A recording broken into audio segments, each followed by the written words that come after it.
You ready, Ms. Kahn? Okay. Thank you all for being here. We are going to open with an invocation and the pledge led by Ms. Condon. If you would all stand. Pray with me if you wish.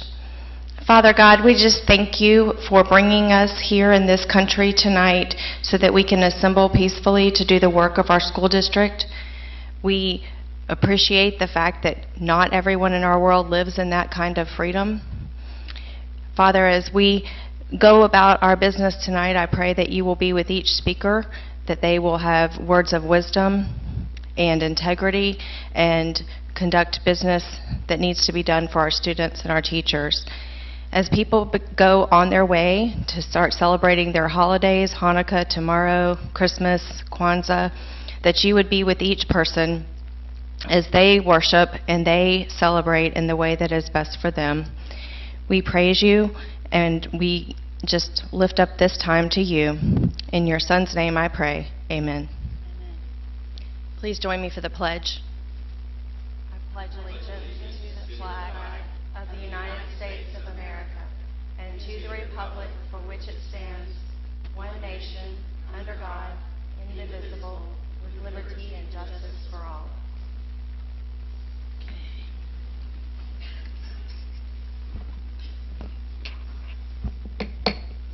Okay, a call to order the Clay County School Board meeting for December 16th, 2014.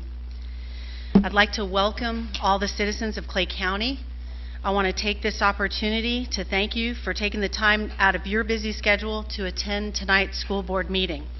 This meeting is our opportunity as your elected representatives to collaborate openly and make decisions that will decide the future direction of our public schools and the education of our children here in Clay.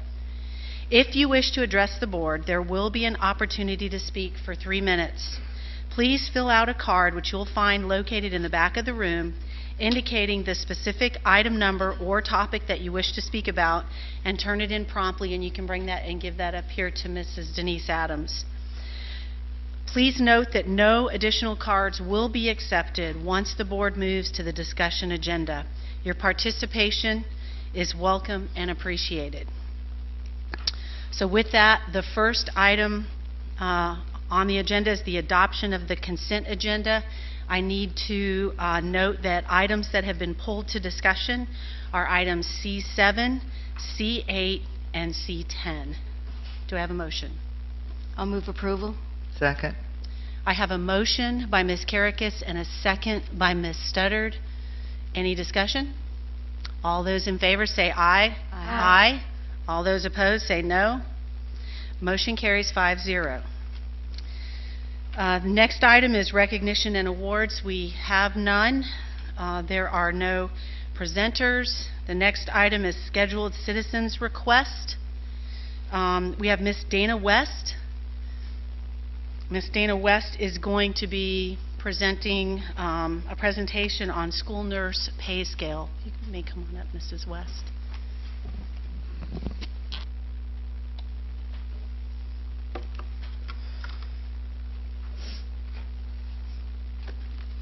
Good evening. On behalf of the Clay County School Licensed Registered Nurses, I would like to thank the Superintendent, Mr. Van Sant, and the board members for taking the time to listen to our presentation this evening.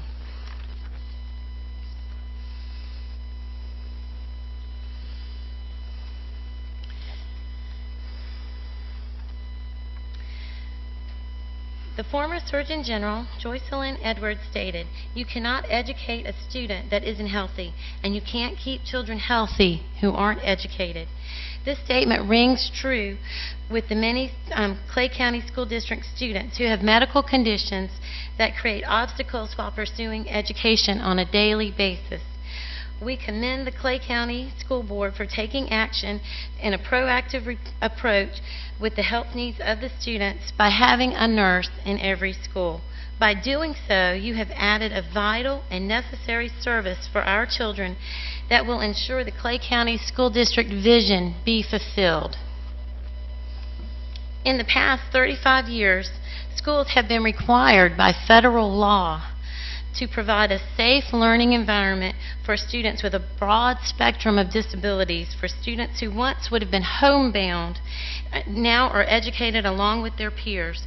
Not only do nurses handle the daily bumps and bruises of the average student, but the nurse executes care to rapidly rising population of students that have diverse and extensive medical needs. As nursing professionals, we are called upon to be the healthcare experts, the leaders, the case managers, the skilled providers of care, and the generators of income for this school district. If you look at the health conditions of our students, you can see that the nurses collect this data and submit it on a monthly basis to the Florida Department of Health. This data is compiled so that the School Nurse Health Services report can show the conditions that the students have in our district. The 2008-2009 school year is being compared to the 2011-2012 school year, which is the last year for which the complete data was available. As you can see, nursing services rose 51%. Total procedures rose 90%. Student services increased 53%. Please note the dramatic rise in medical conditions in the span of the 3 years. Some conditions almost doubled, such as cardiac condition and diabetes. As a school nurse, we are required to be healthcare experts in chronic and acute disease processes. Knowledge must be extensive in pediatric, adolescent, and adult health care. In addition to providing quality care to our students, the school nurse is available to meet the health care needs of the parents, staff, and community. Under the nursing paradigm, care plans are developed that reflect assessments, nursing diagnoses, interventions, outcomes, and evaluations of care. The format of this is very similar to an IEP, which you may be familiar with. School nurses provide leadership in promoting health and safety, including a healthy school environment. The licensed registered nurse provides health-related educational services to students and staff in individual and group settings, and provides consultation to other school professionals, including food service personnel, physical education teachers and coaches, and counselors. This includes, but is not limited to, teaching of bloodborne pathogen training, anaphylaxis training, diabetic training, seizures, asthma education, as well as a variety of other conditions. Responsibilities in the provision of a safe and healthy school environment include assessing the school's environment for safety to prevent injury and superheading infection control measures. The school nurse is an excellent but also underutilized resource in the development of school safety plans to address bullying, school violence, and a wide range of emergencies that occur within the school setting. The school nurse receives medical orders to guide the care, the health care needed to assist each student to be safe and successful at school. As in other clinical settings, the school nurse develops the individualized health care plan for the students in nursing language to direct nursing care for the students, as well as emergency care plans written in lay language to guide the responsibility of unlicensed assistive personnel in health-related emergencies. This would be an example of a child with seizures. Both plans are tailored to individual needs of specific students and improve expected care outcomes. The nurse makes decisions related to appropriate delegation of health care tasks as directed by the Florida Board of Nursing and the Nurse Practice Act. In addition, licensed registered nurses promote multidisciplinary care by communicating with physicians, psychologists, social workers, and counselors to provide and ensure all medical, mental, and social needs of the students of Clay County are met. The primary responsibility of the licensed registered school nurse is to provide health care to students with chronic and acute illnesses along with the first aid injuries received in the school setting. The school nurse is accountable for medication administration, healthcare procedures, the development of healthcare plans. Students have multiple needs that have to be examined in order for the student to be successful in the classroom. And school nurses engage in health screenings that include vision, hearing, body mass index, etc., based on local and state regulations to address those issues. For instance, a child who cannot see cannot read the board. Nurses have been a source of income for the school district. You will find in your presentation notebook statements from the Agency of Healthcare Administration reflecting payments made to Clay County from Medicaid billing. Clay County is consistently ranked at the top or near the top with the amount of payments received. Nursing services billed generate the highest amount of these dollars. In 2011, Clay County received $938,425.49 for nursing services billed. Yet, those services that provided care are consistently told, we have no money, when we are asking for small amounts of monetary assistance to help with professional development. Healthy students also perform higher on standardized tests. In Florida, that can equate to an A rating money for SCAT scores. The school nurse considerably contributes to this by working with student services team to identify the effects of a medical condition may have on a student's performance and recommend appropriate accommodations. We have seen a 25% turnover of school nurses this year for those who left for a higher paying position. Several nurses have routinely watched the job boards for trends. It was noted that nursing jobs stayed vacant for many weeks and others disappeared only to reappear a short time later when that new nurse quickly left because of the poor salary. School nurses' career path in this county does not appear to have longevity. Most nurses have been in the position less than 8 years. Only 5 RNs in the district. Only 5 have been in the district greater than 10 years. This could possibly be to the low, stagnant wages and the increasing responsibility. The salary offered by Clay County creates barriers for professional development.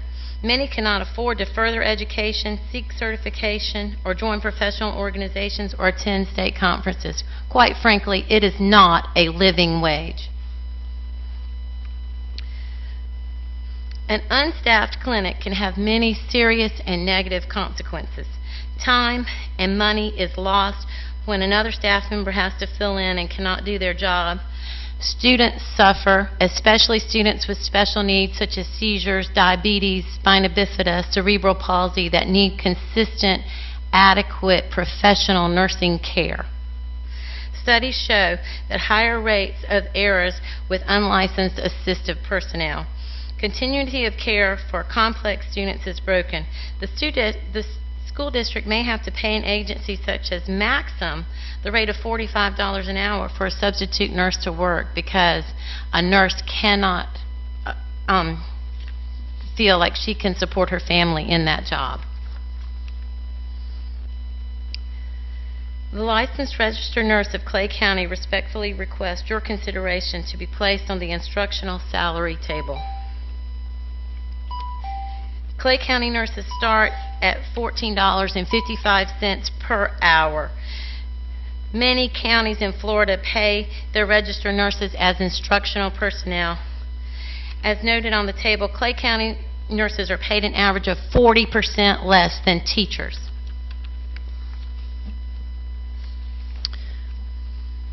Okay, Mrs. West, I believe that was your 10 minutes. Do you have much further to go, or are you about ready to wrap it up? I have about 3 more slides. Okay, go ahead. Allow. Other healthcare-related personnel or classified support employees include licensed occupational therapists and assistants and physical therapy assistants. They are assistants, yet they are paid much higher scale than our nurses, registered nurses. They only require an associate's degree. Their pay scale was adjusted 2 years ago versus 7. Their salary is 6% increase every year versus 3% of for nurses. The OT assistants and PT assistants follow the plan for occupational therapists and physical therapists. But nurses write the care plans for LPNs and unlicensed personnel to follow. We are professionals. Although different fields, the licensed registered nurse fits the definition of a professional as much as a certified teacher. A college education is required and professional development CEUs are required. There are few differences. Nurses are required to pass their state licensure examination board. A teacher is responsible for their classes, but the nurse, the whole school. A teacher has peers to assist her. Nurse often works autonomously and has no peer consult but by email. They must be able to have knowledge and experience to recognize the signs and symptoms, be they benign or requiring immediate emergency intervention. On behalf of the nurses of the Clay County School District, I thank you for your time that you allotted for us to present our appeal for instructional wages for the licensed registered nurse. With this proposal, we feel it would also be appropriate to modify the RN job description, adding the higher qualifications such as BSN preferred or experience with an associate's degree for new hired nurses. With increasing pay and qualifications, it will attract and retain higher educated and experienced nurses and encourage professional development. Not only will this county be known for its educational excellence, but also its superior medical care provided by qualified professional nurses. Thank you very much for your time. Thank you, Mrs. West.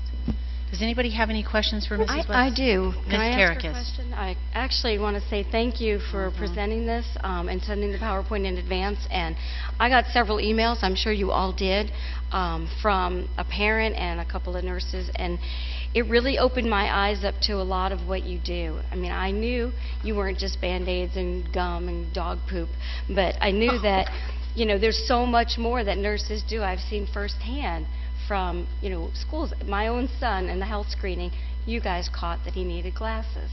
I mean, there's so many things, and that's just a small thing compared to some of the kids that have some serious issues. But when my question was, with the licensure requirements, what are they for an RN, and is there a difference on the state board examination between a BSN RN and an ADN RN? What is ADRN? It's an associate's degree. Oh, That's associate's an- degree. degree. There Okay. are two levels of nursing. There's a Bachelor's of Science in Nursing, which I have, and the majority of the nurses, the registered nurses in the district have. And there's the associate degree of nursing.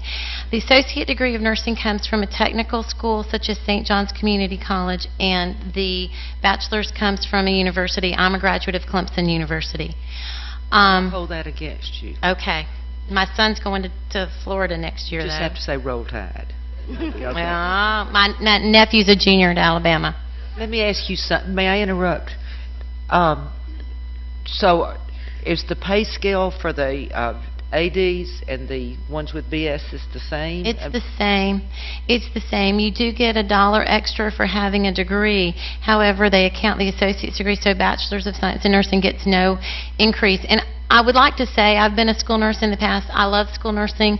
I made more in the 1997-1998 school year in Columbia, South Carolina than I'm making here. When I applied for this position and I looked at the pay scale and I saw that it was listed as a 2007 pay scale, I thought that was a mistake. I thought surely there had been a raise in, 7 years.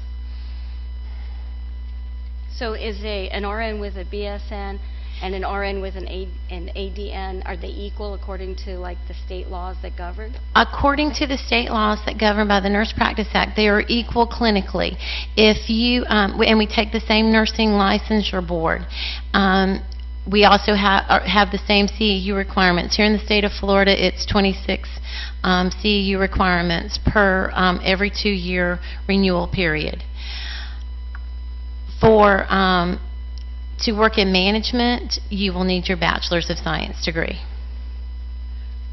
That is more It adds more management courses and more leadership courses, research courses, that sort of thing.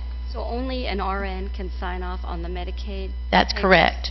Okay, so the schools that don't have an RN, what do they do? Who goes in and signs them? Nobody signs it. May I ask something, Yes, Madam Ms. Chair? Studdard. How There many- is a county nurse. Her name is Kristen Reeby. She's stretched very thin, but the ESE, that's why there's ESE programs. For instance, my school has an ESE program. Your school has an ESE program, right? Small program. My school has a rather large ESE program. This is a lot of money, $938,000. And if I remember correctly, Mrs. Turner spoke a few months, maybe 6 months back, and I think she told us that we were like 20-something in the state for what was the number for receiving Medicaid?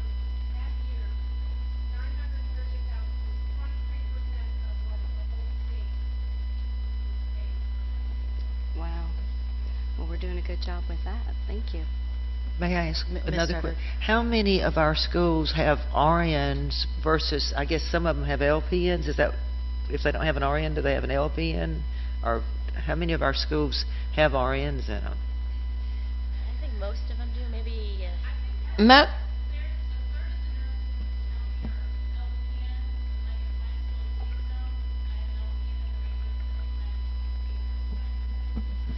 Excuse So, me.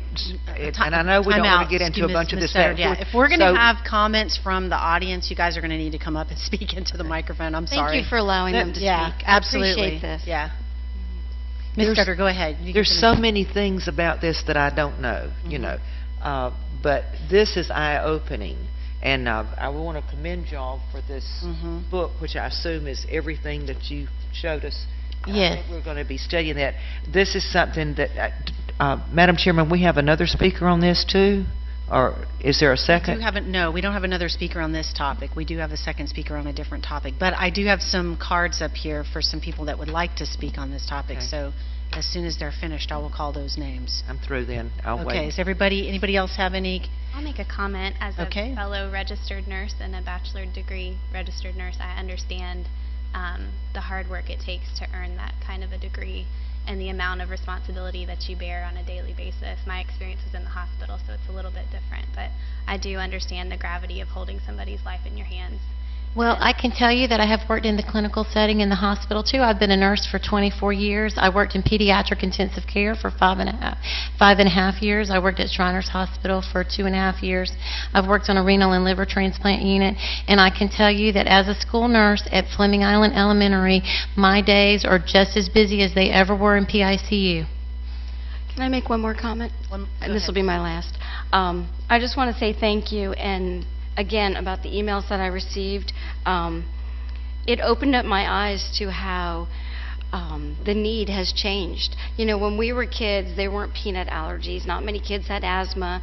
You know, there weren't very many problems, it seemed. And now, it's amazing how many you know, I don't know if you guys all read these, but it's amazing what they're dealing with day to day. How many kids are diabetic, asthmatic, need catheters? I mean, you're dealing I have with... 6 catheterizations, and I have 3 diabetics getting 9 blood sugars per day. Well, thank you. Thank you for taking such good care of our kids. We appreciate it. Thank you. Okay, thank you. Thank you, ladies. Okay.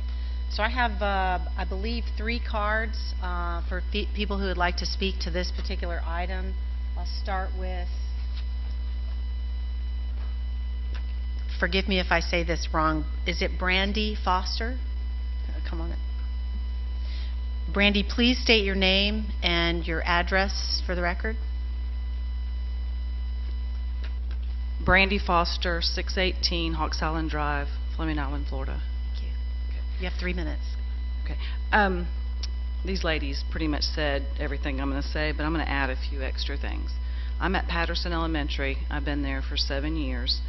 I love my job. The reason why I would leave my job is because of the pay. If there's a time and a need in my family, I would leave because of the pay. And it's a shame because the job is just the best.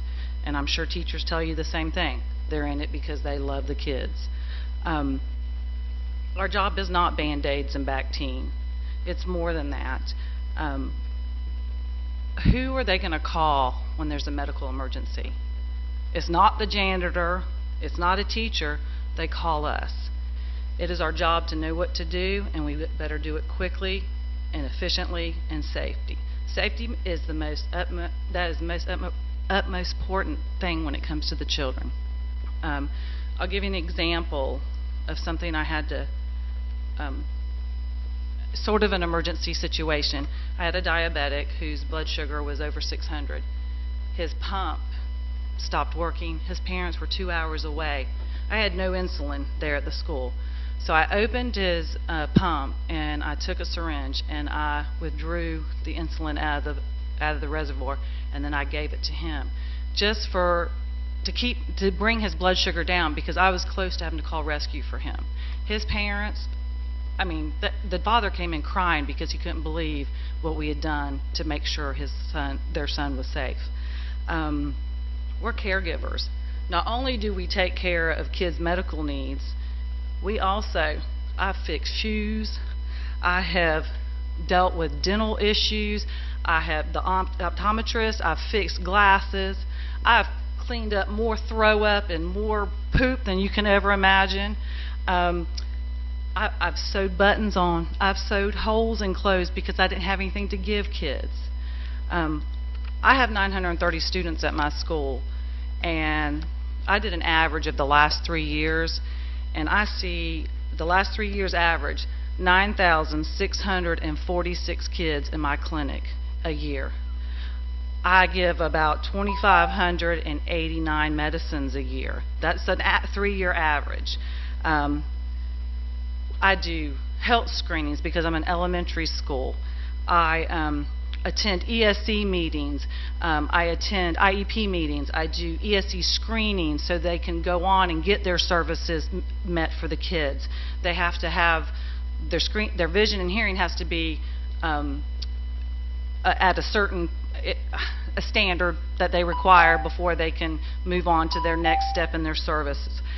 So I would just ask that you guys would think about our salaries. It's been since 2007, 2008, since there's been an adjustment. So thank you. Thank you. Any questions? Okay. Thank you, Ms. Foster. The next item, Alicia Prentice. Were you wanting to speak on this topic as well? Okay.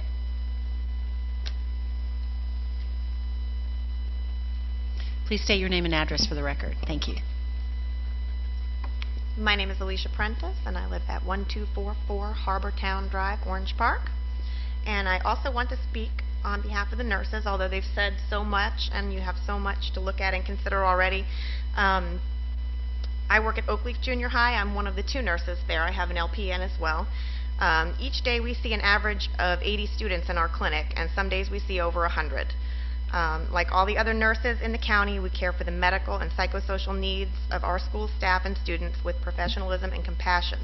We are all educated professionals who each bring our training and unique experiences to your schools and communities. We work the same schedule as our exceptional teachers do, and we often bring work home with us as well. Unlike teachers, we have no lesson plans to rely on. Our clinic is our classroom, and we must be ready to provide whatever lessons our students need at the moment they need it. We provide health education and health care to any who need us, and we are mindful of the fact that we may be the only health care professionals that some of our students have access to. We respond to emergencies on a regular basis, and if an AED ever needs to be used, you're looking at one of the faces who's going to put it on. Our fellow nurses have worked very hard to collect and report statistics on the salary of school nurses in surrounding counties, and as you can clearly see, Clay County does not come close to paying its nursing staff a fair wage. It is in the best interest of our students and our communities to have continuity of care in the school setting. Many nurses leave the county when a better paying position becomes available. I feel that our children deserve to have familiar and dedicated nurses in their schools, and they rely upon us to advocate for them. We build a trusting relationship with our students, parents, and staff members and communities, and we respectfully request that our pay scale be reevaluated and amended to reflect our essential role in Clay County schools. Thank you. Thank you. Any questions? I do want to just make one comment, not a question. I am overwhelmed at this presentation, and I know that this is, I think Miss Turner, I know she's been to see us a few times, and you know, honestly, you speak and we say, and we go on. But this is eye-opening, and this is something that I think we're remiss in this. We need as a board to look at this and address it and see if we can't figure out a way to correct some things. Okay, thank you. Okay, our next speaker on this topic is Miss Linda Turner. You may come on up and state your name and address for the record. Perennial Miss Turner. Linda Turner, 1231 Salt Marsh Lane. I don't want to sound like a broken record, so I won't go all over this again, because, anyway. It seems as though sometimes the pay scale that we have for some of the different positions is very arbitrary, and if you really value education, that should reflect in the pay. It's really insulting that a painter with 5 years of experience starts at a higher wage than a registered nurse. Be 32, 5 years, okay? And I'm not saying the painter is making too much money, not at all. I'm saying that we're just not making enough. For the responsibilities that we have, the kids that we see, I mean, all the little things that we do, like, for example, a little boy comes in and he's filthy dirty every day, and the teacher asks you to do something, so you provide clothes. You know they don't have a washing machine at home, so you take the laundry home, you do it for them, you bring it back to them the next day so that the kids won't make fun of him because he smells. I mean, those are just little things. That doesn't mean I should get paid more for that, but that's just one of the little things that we do. I really appreciate you all taking the time to look at that folder, and there's a lot of little things in there. Little anecdotes, little stories, and it really will open your eyes to school nursing. I've been a school nurse now for 9 years, and I've been a neonatal intensive care nurse, and I just have a heart for children. I wouldn't, you know, I would leave this job because I will retire one day, but I would hate to leave my students, especially when I have a diabetic, and every year they're like, are you going to be there next year? Because the parents are counting on me. Anyway, thank you. I have a comment to make. Go ahead. I don't know if everybody remembers Mr. Van Zant, Mrs. Duddard. You probably remember, but Mrs. Turner was our School-Related Employee of the Year 3 years ago. And I happened to be on that committee, so I read everything that she has. And I was so impressed with all the professional development that she pays for on her own. Takes personal time, uses her days to go down to, I think several of them were in Orlando, if I'm right. And it would be a 2-day or 3-day conference that she paid for to go get this training. In addition, and you'll have to help me with this, she was recognized by Mr. Miller because she had knitted a scarf for every child or so in the school. So, because they were cold, and she just decided, so in her spare time at home, I guess she's sitting down knitting. And it's just many things that she does, but she's not the only nurse in our district who's paying for their own professional development. And we appreciate that they do that, but we really do need to address this. They need to be recognized as professionals, and it's something that as a board we need to look at. Thank you. Any other comments? I just have a question. In this binder, is there any information about the other district models as far as how many nurses they have and what? Can you, I'm sorry, but could you come back up to the microphone and speak? Apologize. And then, again, state your name and address for the record.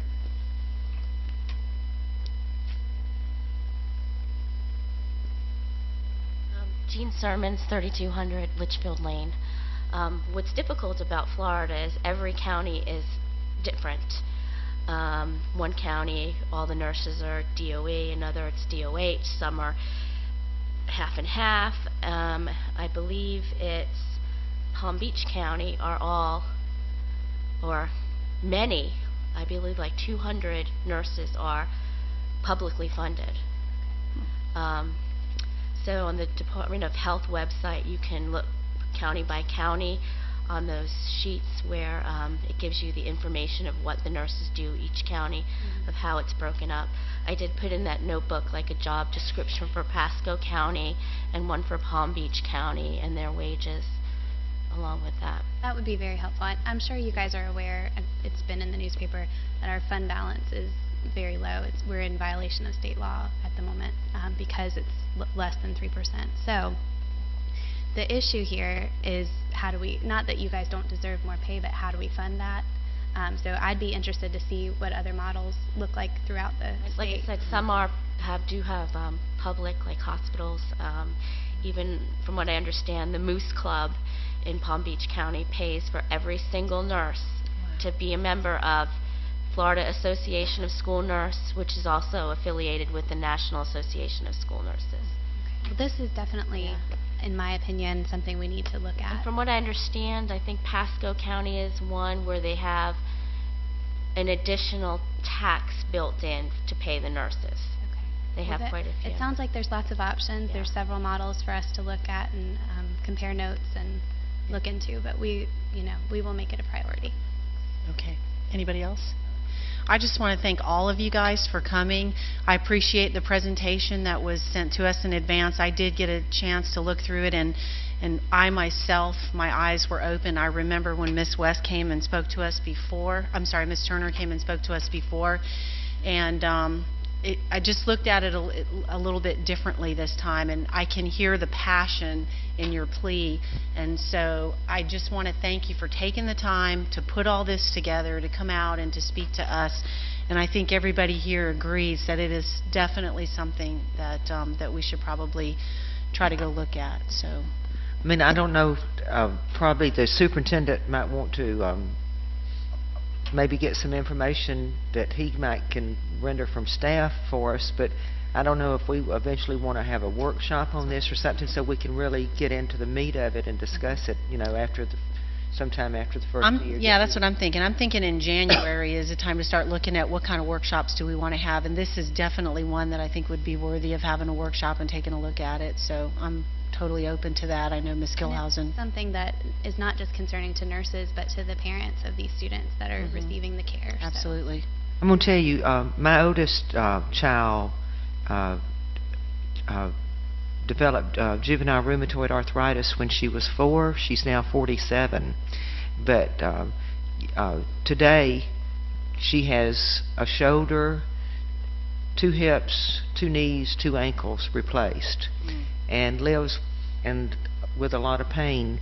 But as she was going through school here in Clay County, the physical therapist, and it was a level of comfort knowing that whichever school she was in, that there was someone there who would, help. And when we had that work day back a month or 2 ago, and I was in the ESE classroom at Ridgeview, when you see all the different, I mean, you couldn't list a list from here to the door, all the different types of things that people deal with each day. But this is something that I'm glad to hear that the board, I mean, we've got some very serious budget considerations, but we also need to look at maybe some adjustments. Okay, thank you. All right, our next item up is our next 10-minute speaker, Teresa Clough. Is that it? Teresa is going to be speaking on the topic of substitute teachers. Please state your name and address for the record, Ms. Clough. Teresa Clough, 7628 Gordine Road, Jacksonville. About this time last year, the board signed a contract with Kelly Educational Services. The effect that this has had on us as subs, for me, has been pretty detrimental this year. By this time of the year, I'm working 3 to 5 days a week, full days. I have worked 16 days since 12 August. You're a small county, 41 schools, am I correct? I called district when I heard the rumor that this was in the making. And the figure I was given, which was an estimate, was there was approximately 800 subs employed by the district prior to going with Kelly. And not all of them were working. You signed the contract. Next thing that happened, all these new subs came into Clay County.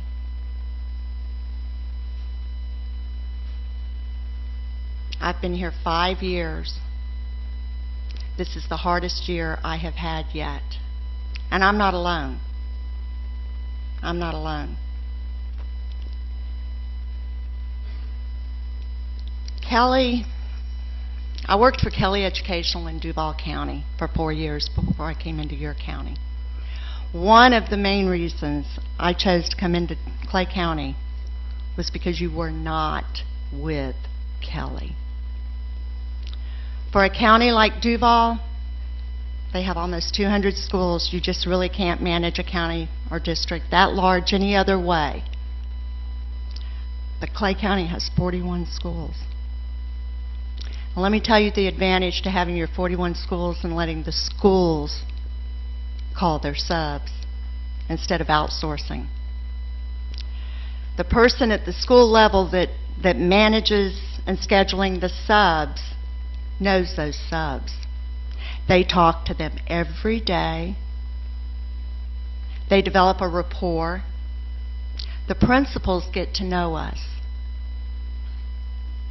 They know who they're sending in a classroom.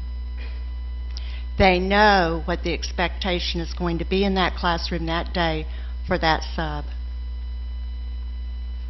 Something goes awry, you know, nothing serious, but just maybe something doesn't make everybody happy. The principal or the secretary or the vice principal, someone just makes mention of it, we move forward. With Kelly, a do not send is sent. Doesn't matter what the situation is. Doesn't matter. Once that do not send is sent, it's on that sub's record. 3 of those, that sub is terminated. Because you see, it doesn't matter why the sub did what they did. It doesn't remove it. I could tell you some stories out of Duval County, but I won't. I shared some with some of you because I've spoken with 3 out of the 5 of you sitting up there. There's no drug testing done. Of course, the county didn't either, but you're responsible for yourselves. Now you're outsourcing. Your liability is with someone else. They don't drug test.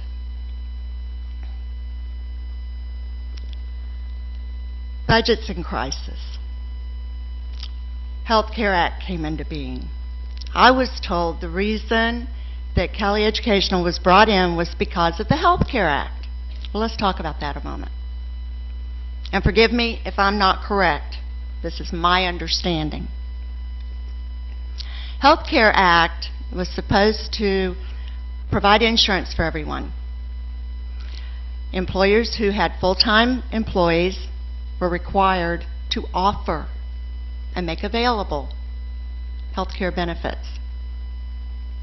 Notice, offer and make available. Doesn't mean I have to take it. Just means you have to offer it and make it available. About that time, there were a lot of full-time employers that worked 40 hours a week, cut their full-time back to 37 and a half. Because if you worked 38 hours a week, you were considered full-time, which meant as the employer, you were required to offer these benefits. We were not necessarily required to be offered these benefits as substitute teachers because the reason we're called substitute teachers is because we're on call. I can't just show up at Oakleaf Junior High every day and get paid. Somebody has to call me and say, would you please come in for me? I need you to be in this place today for me to get paid. So a full week for me anyway is going to be 37 hours. It's under 37 and a half. How many of your subs are retired military? Have TRICARE? How many are covered under their spouse's benefits? How many are on Medicare? And if they're not on any of that, or might even have VA, like I do, and if they don't fall in any of those categories, that's why they had all these Health Care Act plans out there, so people could go online, find the plan that fit them and their budget. So I'm sorry, I can't believe that's the reason that we outsourced. We are so limited in the classroom. Kelly's policy, go and follow the plan and go home. When we worked for the district, we went in the classroom, we were teachers. We weren't babysitters. We developed rapport with teachers, and they would leave us to take care of the class. If we ran out of work, we'd give them something else. They trusted us that what we supplemented with was educationally beneficial for those students. I don't do half days anymore except at a couple of schools, and outside of that for some of the teachers I've been with for a while. I'll be honest, $12 an hour, I live in Marietta. It's just not worth $36 minus taxes to make myself look good, use my gas, the wear and tear on my car, to go clear about $25 to $30.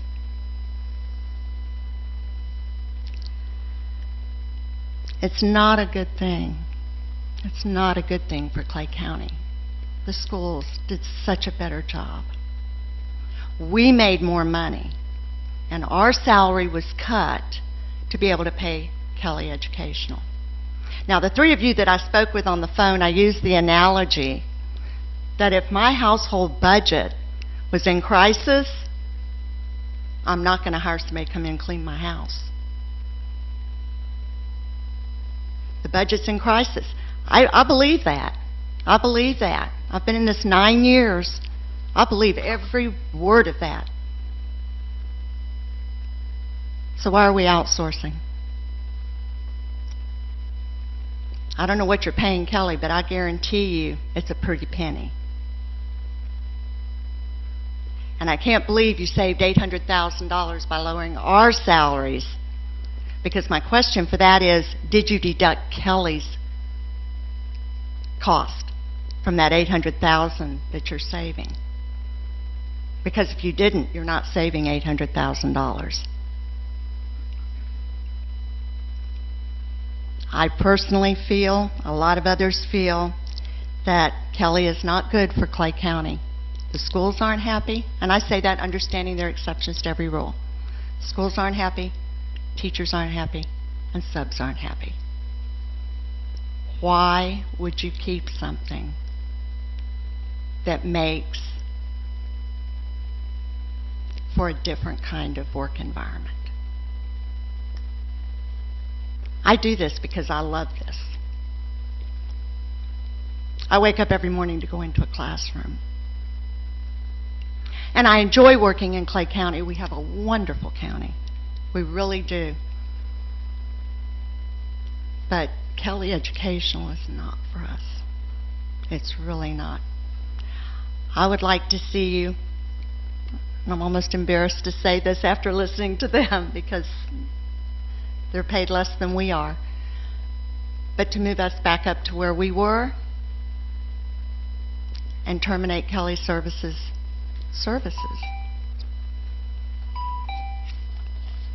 Put us back like we were. We were good. Thank you. Thank you, Mrs. Clough. I do have one question for you. Mrs. Clough, I do have one question for you.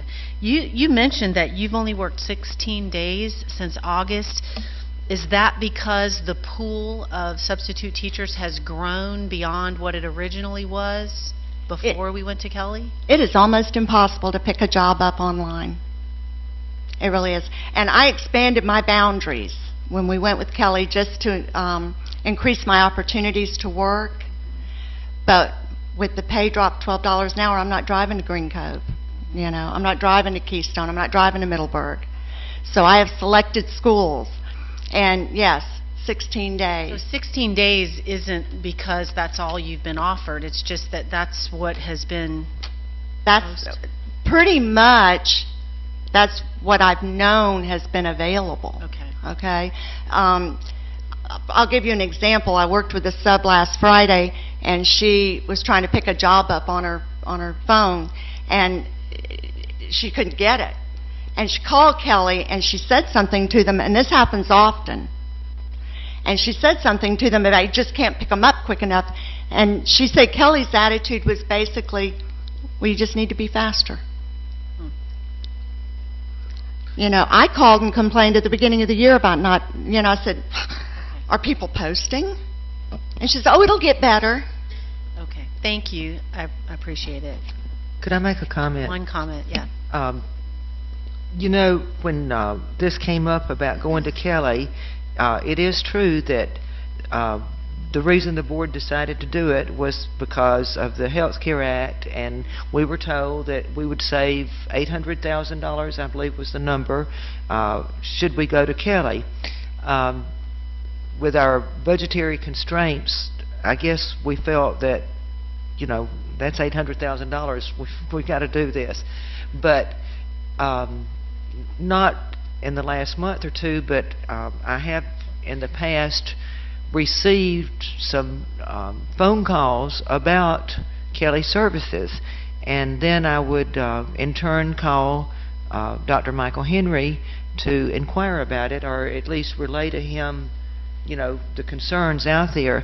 And it seemed, because one thing that we were assured of on the board was that even if Kelly, if we did employ Kelly, that as far as the schools went, that the principal and the people there at the school would still, we were told this over and over, you'll still be able to use your regular subs, because as this lady said, they know, they have their favorite subs, they get to know them, they almost get to be like one of the faculty there. The principals are comfortable, the other teachers are comfortable, they know the kids, the kids know them, and so it's a homey feeling. The phone calls I've had, the majority of them have been because our regular subs who have subbed a lot over the years, all of a sudden couldn't get to the schools where they were subbing on a regular basis. And Dr. Henry always looked into it, and he would get back with me, and he would say, you know, this isn't going to be a problem anymore. I've talked to Kelly, and they're going to take care of it. And I haven't heard any complaints recently, but it rang a bell when she stated this. The health care situation, the $800,000 was the carrot. That was the only reason that I was supportive of it, just to save money and being assured that we would have, quote, the same quality subs that we had had before. But one thing I do want to know is, she said they were making $12 an hour now. What were they making before per hour? Does anybody know? $14.66. Okay. Okay. Well. Okay. I have a comment, if I may. Yes, Ms. Carrigan. What Mrs. Studdard said is true. We have gotten many phone calls from substitute teachers, and the reason that I voted for it also was because of the cost savings. I also have gotten phone calls from school secretaries. They are not able to get their Clay County subs that they want, even though they try to get them. Ms. Kelly has already filled them with somebody else. And I also have talked to Dr. Henry about it and was assured that it would be taken care of. And like Mrs. Studdard, probably in the last month, no phone calls at all. But then we were out for Thanksgiving, and, you know, I'm not sure if they've corrected the problem or not, but I would like to ask that this be readdressed somehow. Maybe we can get an update from Dr. Henry telling us, you know, is it still necessary, what the cost savings are, have they worked out all the problems? We need some information about this, because we are listening, but we're doing nothing. We're hearing the complaints and we're doing absolutely nothing about it and just letting it continue.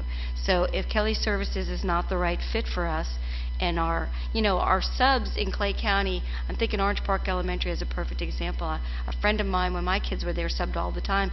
She knew every one of those kids as they came through 2nd grade, 3rd grade, 4th grade. They wouldn't dare cross her because she was the teacher that day. It wasn't babysitting, as you're saying, and I respect that. So I would like to ask that this come back to us as an item for us with an update, and let's see the dollars and cents and compare. Is it still that cost savings that we were led to believe it would be? Yes, comment, Dr. please? Copeland, go ahead. Let's back up a couple of years when the Affordable Health Care Act came out.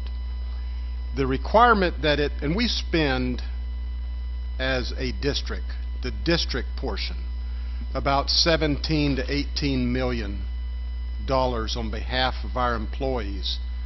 That does not include the employee contribution depending on the plan that they take. Talking about on health care. Yes, ma'am, just health care. The Affordable Health Care Act gave a requirement and put it on the backs of the school district and any employer that had in excess of, I think it's 50 employees.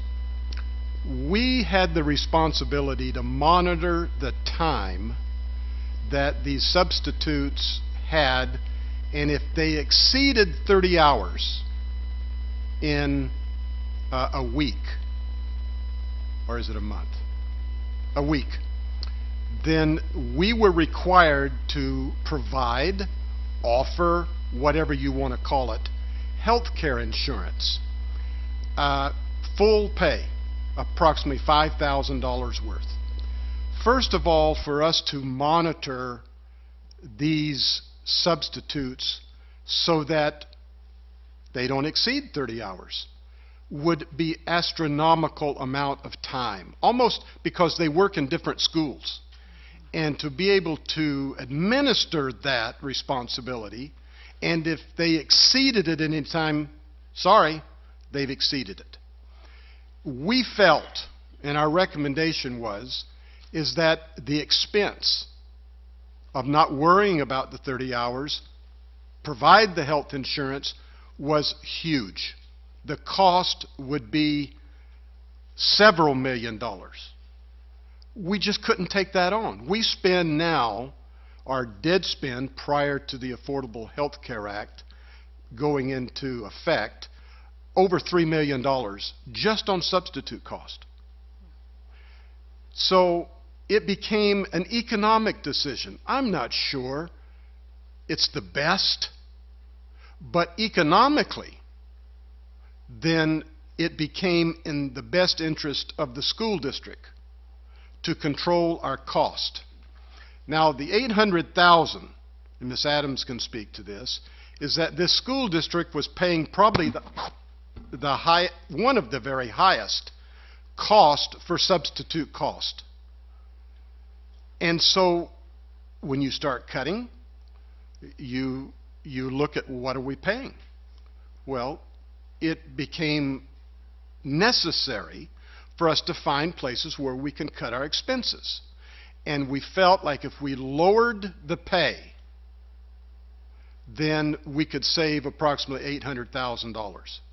And that is built into this budget.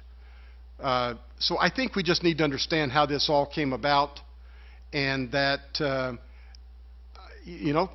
don't know if Kelly's the greatest thing on earth in monitoring this, but that's what we had to do. And you know, sad as it may be, that's what we had to do. Could I ask Dr. Copeland a question? Yes. Dr. Copeland, what do we pay Kelly Services each year? Well, my secretary monitors that expense. I'll tell you this, that it will be expensive because there's an add-on cost. But when you compare the cost that it could have been based on the 30-hour limit that we had to control, it's a lot less than what the potential cost could have been. Yes, we are paying probably more than we normally would for the cost of substitute costs because of the add-on charge to Kelly. But the overall cost is a lot less than if we had to monitor it, because that would be difficult to keep it at the 30 hours or less, and that would frustrate people. It would frustrate them to no end that we cut them off because they're approaching 30 hours. Ms. Adams, you may have a better feel for that than I do. If you'd like to, Ms. Adams, go ahead. Yes.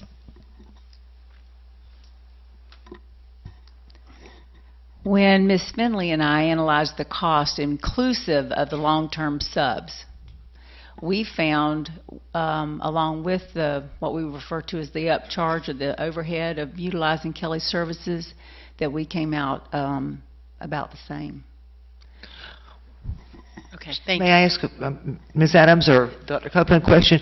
What is this add-on charge? Is it, I forget, is it a percentage of It's an administrative cost. and It's a percentage, and it's in the contract that you signed, but I can't quote it tonight. yeah. Well, what I would like, if you would, I'd like to, if you would send us, the board, some information about the... Mrs. Studdard, if you can direct that, I'll have the superintendent provide whatever. Okay, let me request this. I'd like to know about the add-on charge and what we're doing, and I'd like to know what we're paying Kelly Services a year. Okay. Very well. I think that would be beneficial to the board. Can I make Okay. a request as well? It can come from wherever you Sorry. want it to come from. Can we just see a side-by-side cost Yes. analysis that they did so that we can compare? Mhm. Yes, good. Mr. Van Zant, go ahead. I'll be happy to gather whatever information you want, and we'll go back and listen to your comments here tonight and gather up something for you. I would ask again to all of you to call me, your board members. I'm the superintendent. I'm kind of your relief valve and gasket between you and the district staff. If I know that 1 or 2 or 3 board members are concerned about subs or nurses or anything else, I can prepare that. I can make sure the directors don't do double work. If 1 or 2 board members want to know about it, probably all 5 of you want to know about it. That way I can push information out and make you all aware. As I work with the chairman, we can agenda things. So I would stress to board members that you call me when you have these questions so I can save us all time. A big savings in the district would just be to make sure the work is done in an orderly fashion. I don't have my highest paid administrators doing the same thing repetitively. That would help a lot. Thank you. Okay, thank you. All right, we're going to move in. That's it for the scheduled citizens request. We are going to move into the discussion agenda. And at this time, I'd like to make a last call for any speaker cards. No other speaker cards? Okay, very well. We're going to move into the discussion agenda. Before we do, though, I have a request to move items D9, D10, D11, and D12 to the front. And Mr. Copeland, is everybody's okay with that? I'm sorry, Dr. Copeland, if you'd like to go ahead and come on up and... I appreciate the board allowing us to do that. Members of the board, it's a pleasure tonight to be able to present to you the refinancing of a couple of our COPs. I would like to introduce Mr. Jerry Ford and Mr. Mark Raymond, who has given considerable support. And Mr. Ford, if you would like to come up to the podium. Mr. Ford is the financial advisor in these COPs. Mr. Mark Raymond is the bond attorney. Over quite a bit of time, we have been reviewing the process of refinancing these COPs because they've met the time length that allows us to do it, approximately 10 years, 2004, 2005, approximately 10 years. And we have been able to secure a nice savings to the school district. However, we need to understand that this savings is not in the general fund, but it's in Mr. Merrill's fund in capital outlay, because the reduced cost reduces the amount of debt service that we have to pay, and of course that helps him. So there's a process that we have to follow this evening. I'm going to turn this over to Mr. Ford. I've worked with Mr. Ford and Mr. Raymond for a long time, and they have been a significant amount of support in helping us save money for the Clay County citizens and for this school district. So, Mr. Ford, it's a pleasure to have you here with us this evening. Thank you, Dr. Copeland. For the record, I'm Jerry Ford with Ford & Associates. We are the board's financial advisors. Mr. Superintendent, members of the board, thanks for having us here tonight. As is the normal course of what we do on your behalf, along with Mr. Raymond, we monitor all of your outstanding debt on a regular basis and look for opportunities for you to refinance it at lower rates. A word about that term refinancing, because people normally associate it with what they do with their home mortgage, and it's a little bit different. Like your home mortgage, yes, we go out and we refinance at a lower rate, but there's a couple of things we don't do. We don't extend the mortgage. It pays off on the same date that it was originally designed to mature, so it doesn't keep going forever and ever as you chase a lower rate. So the financings that we're talking about tonight will not extend your debt. It leaves them to mature as they were originally. It just does so at a lower cost. In looking at this transaction, we looked at whether or not you would best benefit by going out to the public markets and bringing in underwriters and developing offering documents similar to a stock prospectus and selling them to the public at large and institutional investors, or whether we could do a private placement. We looked at both. We got a very attractive private placement offer from Raymond James Bank, and all in all, that was the best, lowest cost transaction for the school district. And so that is the one we recommended to this board, and that is the result of the financing that you see tonight. Specifically, we're refinancing $17,120,000 of the original 2004A and 2005A COPs. Just for your information, those funded Oakleaf and Ridgeview. The building that you're sitting in tonight was funded by a later COP issue. At least the first floor of this facility was funded by that COP issue. You make payments for this each year out of your capital outlay millage, that 1.5 mil levy you have, and it will continue on until it is finished. During that time, you do not actually own this facility. The leasing corp owns it. They own all facilities that you've done with COPs since 1997. Should you on any given year exercise your right to walk away and say, no, I want to cancel my lease, I'm going home, then you have the pleasure of being able to give back every school and every improvement that's under that master lease, including the building you're sitting in and Oakleaf and Ridgeview. So yes, you have the legal right to walk away from that lease. From a practical standpoint, not so much. So you need to be aware of that. So what did we accomplish at the end of the day? Well, you got an interest rate of a 2.79 from the bank. On an all-in basis, it's about 2.88. That's down from the 4.41 level, and you save over $1.5 million on a present value basis after all cost. That translates into more than 8.9% of the bonds that you refinanced. Your normal threshold is no less than 3%, so it is almost 3 times that normal threshold, and it will save you between $140,000 and $150,000 a year in your debt service costs that will be available for other capital projects. So you will be asked to adopt a resolution tonight. That resolution contains all of the supporting documents that need to be approved in order to put this financing in place. If you have any questions, we can answer those about the specific documents. If you have questions I can't answer, I'll ask Mr. Raymond, who drafted all of them, to come up here and answer them for you. But that is what is in front of you at this point in time. Okay, thank you. Madam Chairman, at Yes, this Dr. point, it would be necessary for the board to look at D9. Yes. and to ask that a motion and a second on to consider adopting the resolution as it reads there. Okay. So on D9, we need a motion for the school board to consider adopting this resolution authorizing the sale of certificates of participation, Series 2014, in a principal amount of not exceeding $17,750,000 for the purpose of refunding all or a portion of the certificates of participation, Series 2004, and all Series 2005A in order to achieve the debt service savings. Do I have a motion? I move approval. I'll second. I have a motion by Ms. Studdard and a second by Ms. Karakis. Any discussion? Okay, all those in favor say aye. Aye. All those opposed say no. Motion carries 5-0. Okay. Yes, okay, the next item is D10, and what I'm going to do is I'm going to recess the regular school board meeting and convene a meeting of the Board of Directors for the Clay County School Board leasing. So the Clay County School Board meeting is in recess, and at this time I would like to convene a meeting of the Board of Directors for the Clay County School Board Leasing Corporation. Dr. Copeland? Thank you, Madam Chairman. This board, as adopted in 1997, also becomes the leasing corporation on behalf of these COPs.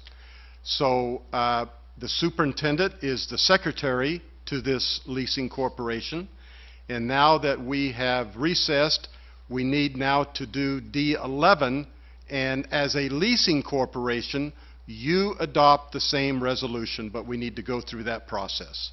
Okay. So just a couple of items for those of you who haven't been through this before. I mentioned a few minutes ago that the school board does not own these facilities. Who owns them? The leasing corporation owns them. But you give up all your right in these facilities during the time that we're financed to this young lady right back here who is with U.S. Bank. They are the trustee. So if, in fact, the school board ever exercised its right to non-appropriate, she would step in and they would take over the facilities for the benefit of the investors. Okay, thank you. I move approval. Let me go ahead and state the motion first. So item D11, we need a motion for the Board of Directors of Clay County School Board Leasing Corporation to consider adopting the resolution authorizing the sale of Certificate of Participation Series 2014 in a principal amount of not exceeding $17,750,000 for the purpose of refunding all or a portion of the Certificates of Participation Series 2004 and all Series 2005A in order to achieve the debt service savings. Move approval. I'll second. I have a motion by Ms. Studdard and a second by Ms. Condon. Any discussion? All those in favor say aye. Aye. All those opposed say no. Motion carries 5-0. Thank you, Madam Chairman. Appreciate that. At this point, I would recommend that we, since we are in the capacity of the Leasing Corporation, that we sign these documents. Okay. It will require on a few documents that Ms. Condon and the rest, the four of you, come and sign first. And those documents will be right here on this table. Once you are completed signing, the four of you, then it will be necessary for the chairman and for the superintendent to come sign these documents. I've already signed the necessary things that I need to sign. So since we are in this capacity, and before we reconvene back into the regular board meeting, if we could take care of this, it shouldn't take very long at all. Okay, we'll go ahead and do that. Okay. Do it now. Ladies? Ms. Karakis, Ms. Gilhousen. You get to go home, right? No, I get to go down to the air because I've got to get for Bard schools and Indian River schools in the morning. Good to see you. I think we were at 5 different school boards today.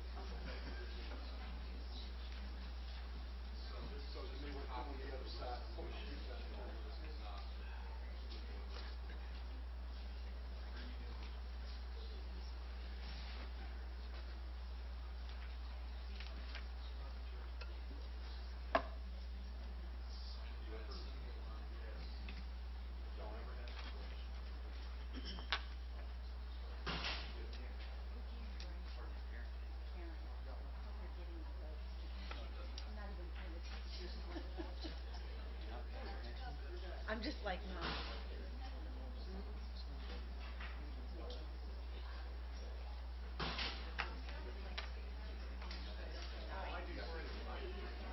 I know it.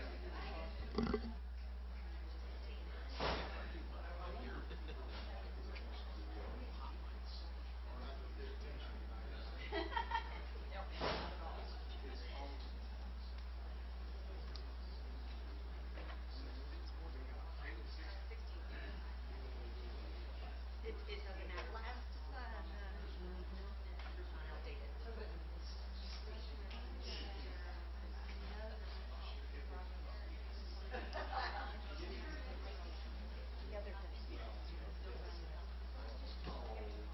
All right. Is the superintendent with us? Okay.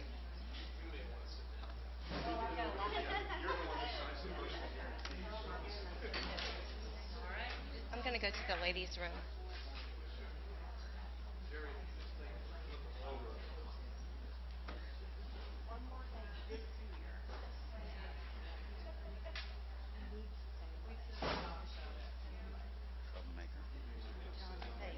She hit me. She said she hit me. I did, and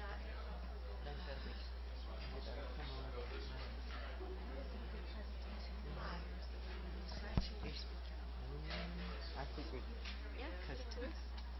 I They did figured, a good job. Look at this notebook. All this information. yeah, I figured.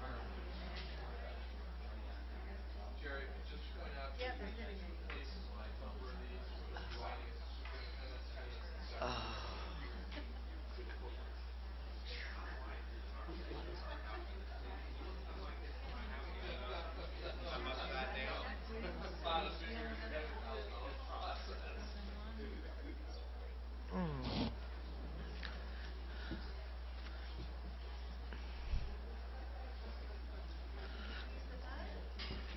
Oh, here I go sinking again. Got it. Yeah, I mean, really, Janice used to bring one of those little, those little kid step stools to put her feet on because she couldn't. Oh. there's a girls' room and a boys' room. And he'll have his little notes area for. No, I was there on the first day, but I didn't know the chair.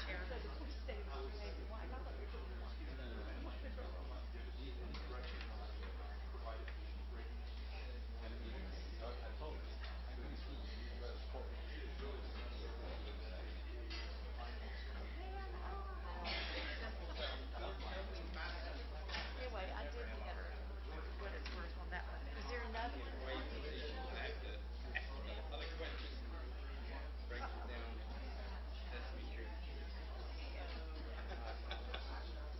Oh, you're so. Just keep flipping them over. Yeah, order in an order. So they won't ask me to do that, or I get it all.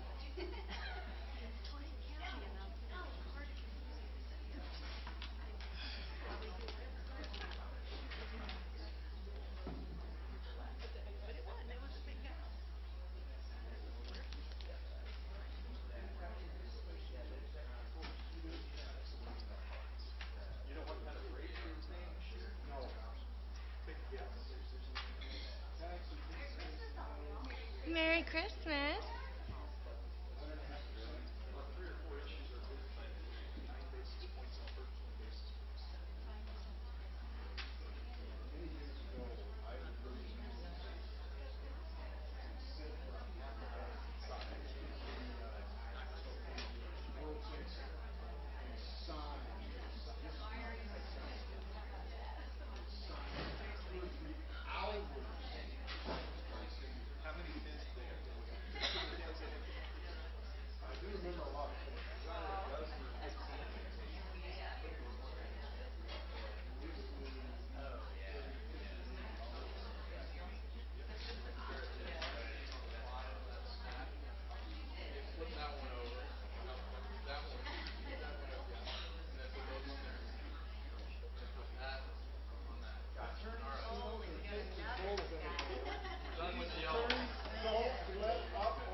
but it's really not. I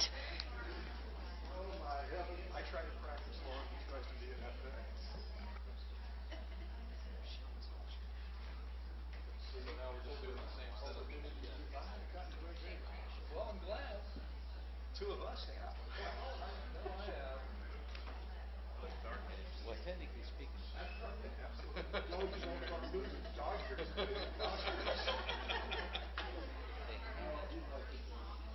I've been checking every morning in the mirror. That we have recorded. So my statement to you is we don't need to record the recesses.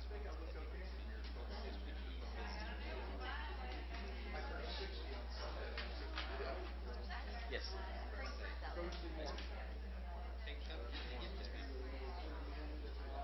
Okay. Okay. I'm going down to the area.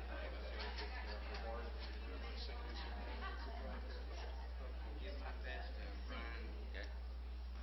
Down there in Brevard. I can't ever say his last name.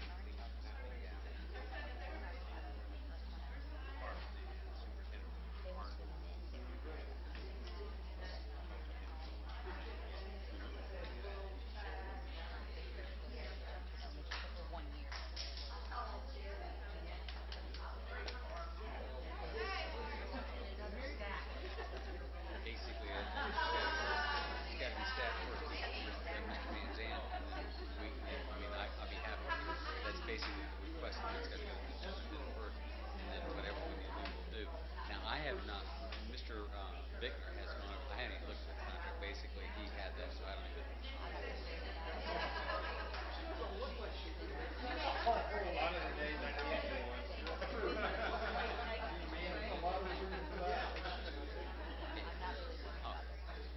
Yep.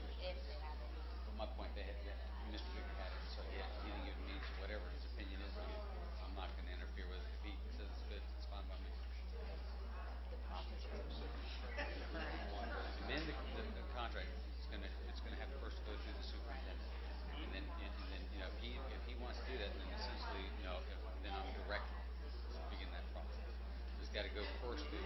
Are they interested? Is the school board interested? I used to have that on cassette. They'll basically direct me to it.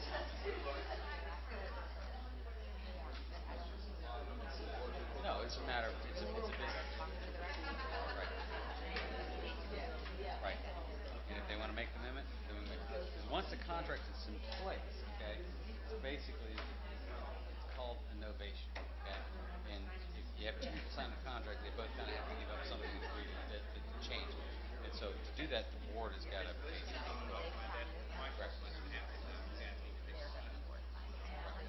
those two boards have to make that decision. So it starts off with him, and then it goes to the board, and the board's telling me to do it, and I'll be happy. Doing things in the government all the time. No, it's not a permit. It's a business decision made by the board.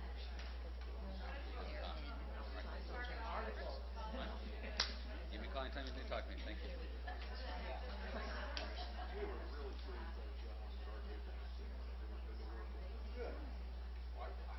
I'm very pleased with the job your son did.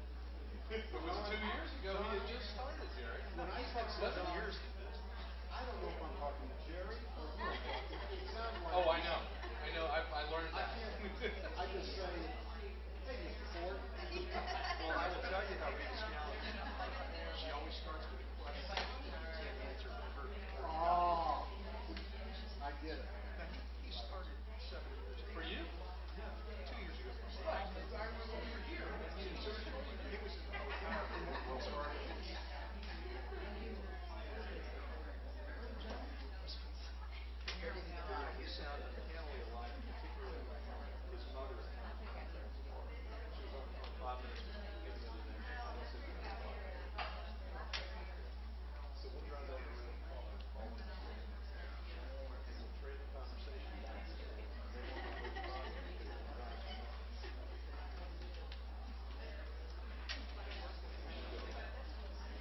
Okay, at this time, I'd like to move on to item D12.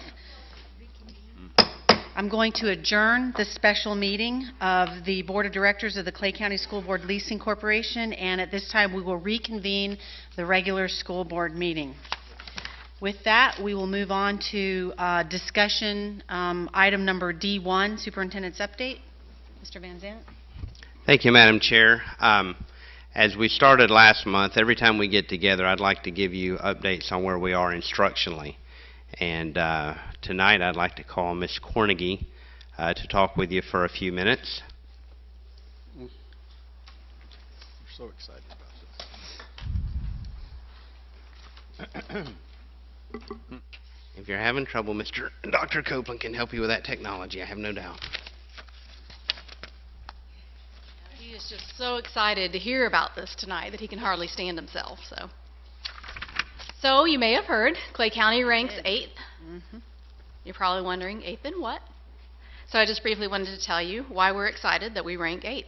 Because we are the 8th highest school district in improving student performance on our state assessment. So this is called the VAM, the Value Added Model, and you may have heard of it because it's been a bit controversial. It has 3 components. There's a teacher component, which is the controversial part because of how it is used in teacher appraisal, and also because there's some factors within the formula that are beyond the teacher's scope of influence or control. So while the state does apply a standard error of measure to compensate for that, we know that in some cases, based on the needs of kids, it may be a bit understated or overstated. So to say that it is an estimate would be a true statement. What is less controversial, however, because it really focuses at the heart of the formula, which is the student growth portion, is the school VAM and the district VAM. So your 3 components are your teacher, your school, and your district. So our district VAM is what we ranked 8th in the state with, out of 67 school districts. So that's pretty impressive. So I just want to tell you real quickly what VAM represents. So it looks at student growth over time.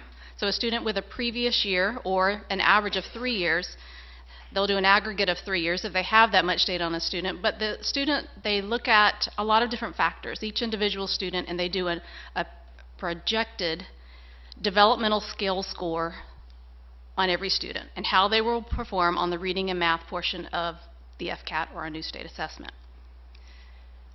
So for every child, they look at a couple of different things. So they'll consider all the unique factors of a child. So they'll look at the number of retentions a child has, their mobility rate, whether they're an ESC student, whether they're gifted, ELL learners, all those different factors. And they take all of the students within the state who has those same identical factors, including their prior year student scores, and they factor them and average them together to come up with a predicted growth for that individual child. So this is just an example of a 3rd grade student who scored a developmental scale score in the previous year of a 250, and based on all those little unique factors, a little mysterious, but they predicted that their developmental scale score, the growth for them would be 285.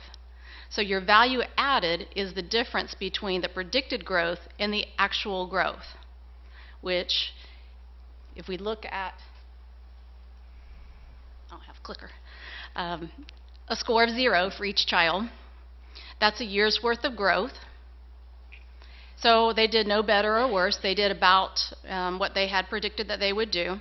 And any positive VAM shows that they exceeded the expected growth, and any negative score was they did worse or less than they were projected to do based on those unique characteristics in their previous year scores. So if we look at the top 8, what this represents is that our district did rank 8th overall in the average score based on growth. So if we think about our schools and we look at the average of each school, I do want to say that Clay High School was our highest ranking VAM school, followed by Fleming Island High and Fleming Island Elementary. Also in our top 10 were 2 of our Title I schools. So we had 3 high schools in the top 10, and we had the rest of them were our elementary schools. But I want you to notice something on here, and I don't want to take anything away from those 7 others that are listed here. If you look at the number 1 and number 3, those are lab schools, university schools, and you look at their thank you. You look at their students tested in comparison to ours at 50,000 kids, and you also look at some of those smaller counties ahead of us who tested only about 1,700 and 1,800 kids. And really, you look at St. John's, Collier, and Clay, and you also look at our demographics in comparison. We really rank up there in the top 3 in terms of the numbers of kids that were tested and the like demographics of our kids, which are quite different than those in our lab schools and in some of those other districts. So in my mind, I'm going to say that we're kind of in the top 3, but 8 sure isn't bad either. So really, this is just an opportunity to say thank you and congratulations to our schools and our teachers, because this is representative of our teachers' work and their ability to improve our student performance.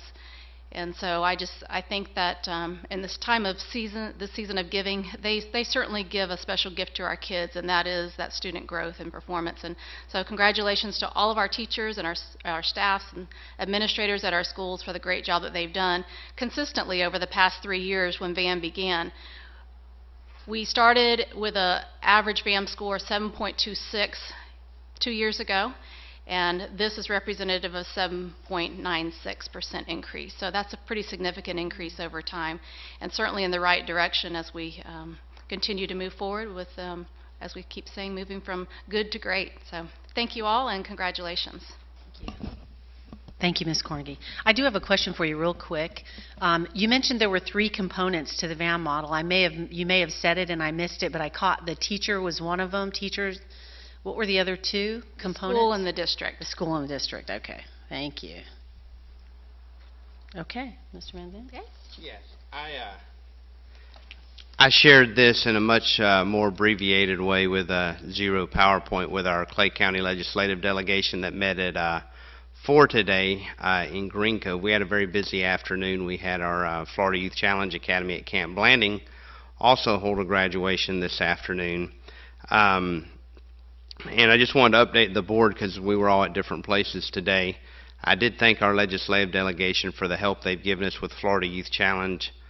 They were in dire straits financially and having to take some of their money away from other projects to help us fund teachers. And our legislative delegation worked very closely with us over the last 2 years, and that resulted in about $750,000 of money that we needed to resource the instructional personnel that we have out there. So that's a good news story. I shared with them where we are. I've had a couple of our legislators in the district a couple of times. They're very complimentary of our staff. They mentioned Ms. Cornegie and Ms. Weiskopf and a few others by name today. There's so much to do in a school district. I haven't let them talk to anybody outside of instruction because that was the first area we really needed to address moving into a new assessment system. And I asked them to do what this board asked them to do with a little finer point on it this afternoon. Last month, y'all adopted a resolution to not use the new assessment model that we'll be going into in the spring for school grades and for teacher performance and for their evaluations. The value-added model is one component of it, assesses teachers, but our CAS system in Clay County, the way we assess our instructional personnel, the VAM is a very small part of that. We have multiple assessments that we can pull student growth and other data from to use to really assess how our instructors are doing. So I just wanted to let you guys be assured that the issues that are with VAM that other counties are having that you probably have heard about are not as devastating to us, because we've got sharp people, teachers and administrators that designed us a very good teacher evaluation tool. We were one of the first ones in the state 2 years ago to have our teacher evaluation system adopted.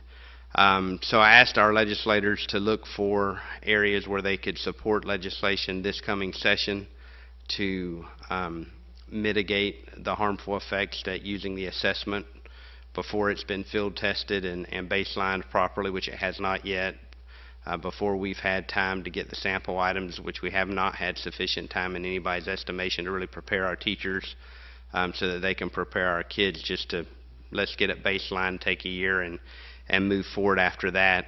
And the other thing I asked them to be prepared to do was help us with some capital needs. We have some very old school buildings. We have some academies that are doing great, but we have some lagging infrastructure and capital needs. I gave you guys last month a copy of our old legislative priorities.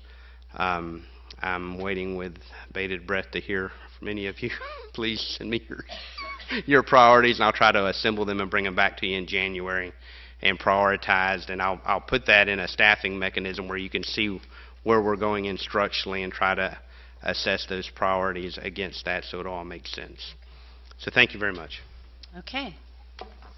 Thank you, Mr. Van Zandt. The next item on the agenda is D2, approve advertising amendments of the School Board Policy 6GX-10-1.02. But before we take that up, I do have a speaker card on this item by Mr. Travis Christensen. I'm sure I don't know if he's still here. Is he outside? He told me on the break that he was bored and he thought he would go home. Wow. We should take that as a compliment. Yeah. Hey, it's nice to get back to a Okay. boring meeting. All right, so let it be stated for the record that Mr. Christensen has left. So we'll put that one over there. Okay, I'll entertain a motion. I move approve.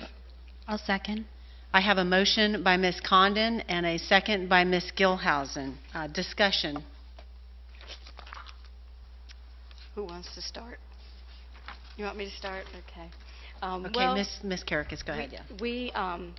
We had said that we wanted to review page 6, which was 9, procedures for citizen participation. And I think the discussion at our December 8th special meeting was, I had asked everybody to look at it because I think it's important to keep in. Section 9A, I understand it falls under a statute that you can't restrict or limit public comment. The public is entitled to speak on any agenda item and also fill out a green card, which is 3 minutes. And these are two different things. The one that I'm concerned about is the scheduled citizens request. And because that is something that we don't have to have in our policy, we chose to have it in our policy, then we can set parameters on that. We can say that, like we did a year or two ago, we're only going to have 3 10-minute speakers instead of unlimited, because we had a meeting where we had 14. We can limit that, we can set parameters, we can state that a scheduled citizens request, which is something that we have chosen as a board to write a policy on, to add to our policy, that we can say the parameters are that it has to be educationally relevant. And with that being said, I went and did a little research, and unfortunately I left all but one, but I pulled up board policy from other districts, and for some reason I only have the Lee County one with me. But even in their policy, it says that presenters shall confine their remarks to educationally relevant issues. It goes on to talk about abusive comments and things of that, how they'll be removed and removed physically from the meeting. But there were many districts that have that in. Of the ones that have a 10-minute presentation, some are 5-minute presentations. Most districts don't have that. It's just the statute of each citizen being able to, public comment at the end of the meeting. That's what most districts have, is presentation from the audience. They don't have scheduled citizens request, which we do, and I think because we do have it, we certainly are allowed to set parameters. That does not fall under the statute. And so I would like to ask that. I'm perfectly fine with, leaving Section A crossed out, because that does fall under statute. Right. But Section B, number 1, I would like us to leave it in there that it have to be educationally relevant, the 10-minute speakers. Like tonight, we had 2 great presentations that actually affect our students and our classroom. It was an open mic at the school board. So that's my concern, and that's why I would like to leave in Section 1 under B. Okay. I would Ms. like to Gilhousen? just make a suggestion. If we are going to leave some of that language, I would say that the "are not political in nature" needs to be stricken because that's very subjective. Whether or not it's educational is pretty obvious if it has to do with school district business, but everything is political. You can't really regulate, that's political, you can't say that. That's not political, so you can say that. That's very subjective. So I think that puts a lot of unnecessary responsibility and liability on our board chair to determine whether somebody's speech is political in nature. So I mean, if we are going to amend it, then I would say that bit of it definitely needs to be taken out. And I'd be fine with that. I think just making sure that the topic is educational, academically relevant is very important. Okay. Let me be clear on this, Ms. Gilhousen. So what you're saying is you would say the blue, starting with request, just go through and then put a period after community. Is that what you're? Okay, that sounds good. I think Ms. Kirikas brought out a good point, and it's important for the new board members to understand. We had been given advice, legal advice on this in past months, but I mean, I think y'all see the difference here. There's such a difference in the scheduled citizens request and the presentations from the audience. You know, when they get up at the end or of the meeting, on those 3 minutes, they literally can talk about, you know, whatever. And it's kind of 3 minutes to just get it out. But the 10-minute request, then the reason we went back to the 3, only having 3 of those, is because we sat here 2 or 3 hours before on 10-minute speakers. But those 10-minute requests is a little bit above and beyond, and the school board decided to do that because sometimes, just like the nurses and the sub-teacher presentation tonight, they just couldn't get it to us in a 3-minute time period. So on those 10 minutes, not to be confused with the 3 minutes, we can do the restrictions on it. It is legal. We're certainly within our rights to do that, and I'm comfortable, you know, with that. I would say that in this, if we're striking what we said we were going to strike in Section A, like you said, that gives citizens the opportunity to say their piece and then reserves the 10-minute slot for what would be deemed educational relevant topics. Okay. I'll move that we amend B1 to state any persons or group desiring to address the school board shall file with the superintendent a request to be placed on the agenda at least 14 days prior to a meeting. Requests made pursuant to this section shall be limited to topics which are directly related to achieving the educational goals of the Clay County or School District of Clay County and are of general interest. So that should say or are of and or are of general interest to the educational community, period. Such requests to make scheduled citizens presentations shall contain the following. Okay, so I have a motion to amend our base motion, and basically Ms. Condon just stated that. Do I have a second? I'll second. I have a motion by Ms. Condon, and I'm going to state this again, just for Mrs. Bush's benefit. I have a motion to amend the base motion under section, what section are we in? 9. We are section 9B. 1. I'm sorry, B1. 9B1. 9B1. And I'll just read it again. Any person or group desiring to address the school board shall file with the superintendent a written request to be placed on the agenda at least 14 days prior to a meeting.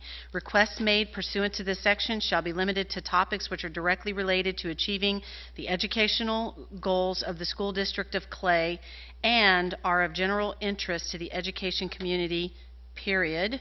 Such request to make a scheduled citizen presentation shall contain the following. Very good. So I have a motion and a second. Any further discussion on this? Okay, all those in favor say aye. Aye. All those opposed say no. The motion to amend carries 5-0. All right, we are back to the base motion. Is there any further discussion on the base motion? I'm confused. We amended it so that takes away the first motion. No, we still have the base motion. Oh, the whole thing. The whole Right, thing. I'm So if there is no other discussion on the base motion, all those in favor say aye. Aye. All those opposed say no. The motion carries 5-0. And let me read that motion. I guess, do I need to read that motion again, or do you have it, Ms. Bush? The main motion. Okay, all right, we are all set on that. Okay, very good. Okay, next item is D3, public hearing to approve as advertised amendments to School Board Policy 6GX-10-1.03, the Superintendent of Schools. I'll open the public hearing. Is there anybody who would like to speak to this item? Okay, I'll close the public hearing. I'll bring it back to the board. Do I have a motion? I'll move approval. I have a motion for approval by Ms. Gilhousen I'll second. and a second by Ms. Condon. Any discussion? Okay, if there's no discussion, all those in favor say aye. Aye. All those opposed say no. No. Okay, motion carries 3-2 with Mrs. Karakis and Mrs. Studdard descending. Okay. All right, the next item is item C7. This was pulled from the consent agenda. Proposed allocation changes for 2014-2015, Ms. Karakis. I pulled this. I pulled this because I'm opposed to the position being created of a coordinator of communications for $61,985, and I don't agree with us creating more positions in a time when we have budget restraints, and I don't think this is in the best interest of the children of Clay County. If I might make a comment. After meeting with staff, it's my understanding that what we're voting on reflects a savings to our budget of $13,750.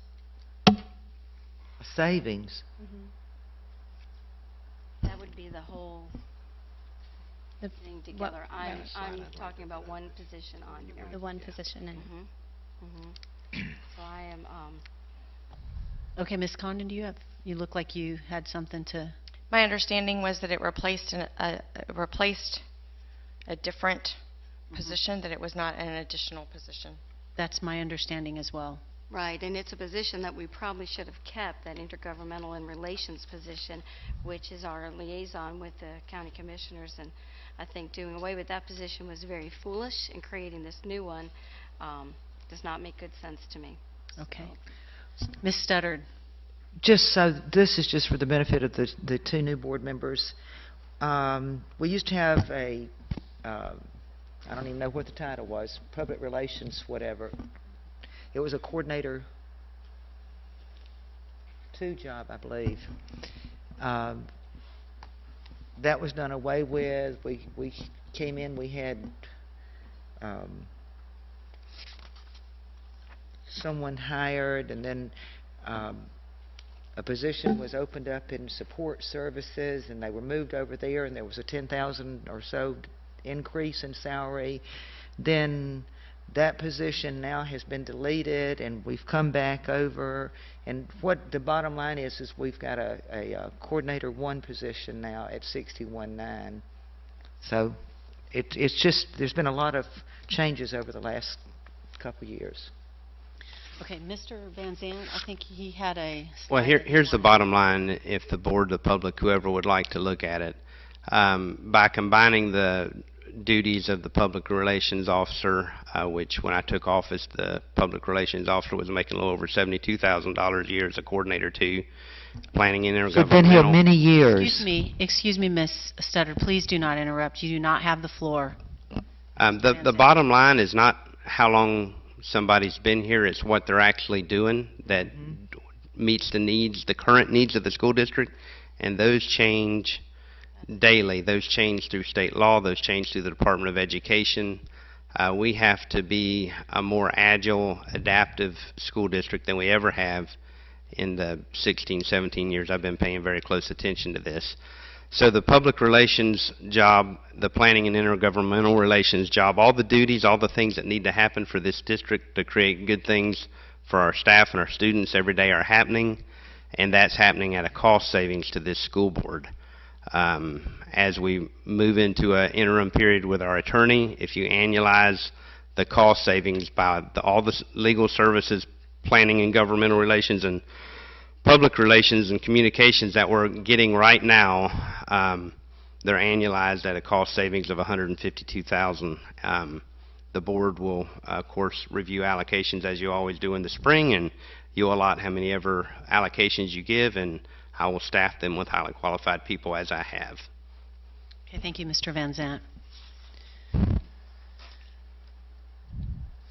Okay, I'll entertain a motion on this item. We already had a motion, I'm sorry. Okay, is there any further discussion? Okay, all those in favor say aye. Aye. All those opposed say no. No. Motion carries 3-2 with Mrs. Karakis and Ms. Studdard dissenting. Okay. All right, next item up is C8, Personnel Consent Agenda, which was also pulled by Ms. Karakis. I'll entertain a motion. Let's have the motion first. I'll move approve. Okay, I have a motion for approval, I'll second. and I have a second. Okay, let's have some discussion. I pulled this because of the job description for the Director of Business Affairs, which will now be called Chief Financial Officer, a Director 1 position instead of the Assistant Superintendent of Business Affairs. And I can't stress it enough how concerned I am with the change to this job description. Everything is identical except for one line that's taken out, and it's under the required qualifications. And this, to me, is crucial, and I hope the new board members are really listening. It removes the sentence that says, number 2 on the required qualifications, minimum of 5 years successful administrative experience with responsibilities related to the financial business operations of a school district or comparable government experience.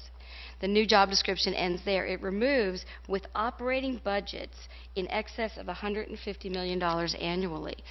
Our budget is $312 million with Dr. Copeland, is our operating budget $224 million, somewhere in that range? So it's crucial that that stay in there, that we hire somebody that has experience handling budgets at least in excess of $150 million.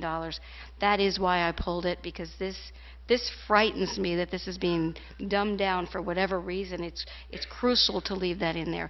And I thought this needed to be brought to the board's attention, and we need to review it and discuss it. Okay, thank you. Okay, I guess I'll go next. Actually, I'm glad you pulled it. Thank you, Ms. Karakis, because if you hadn't, I was going to pull it as well. I did have some discussion with the superintendent on this.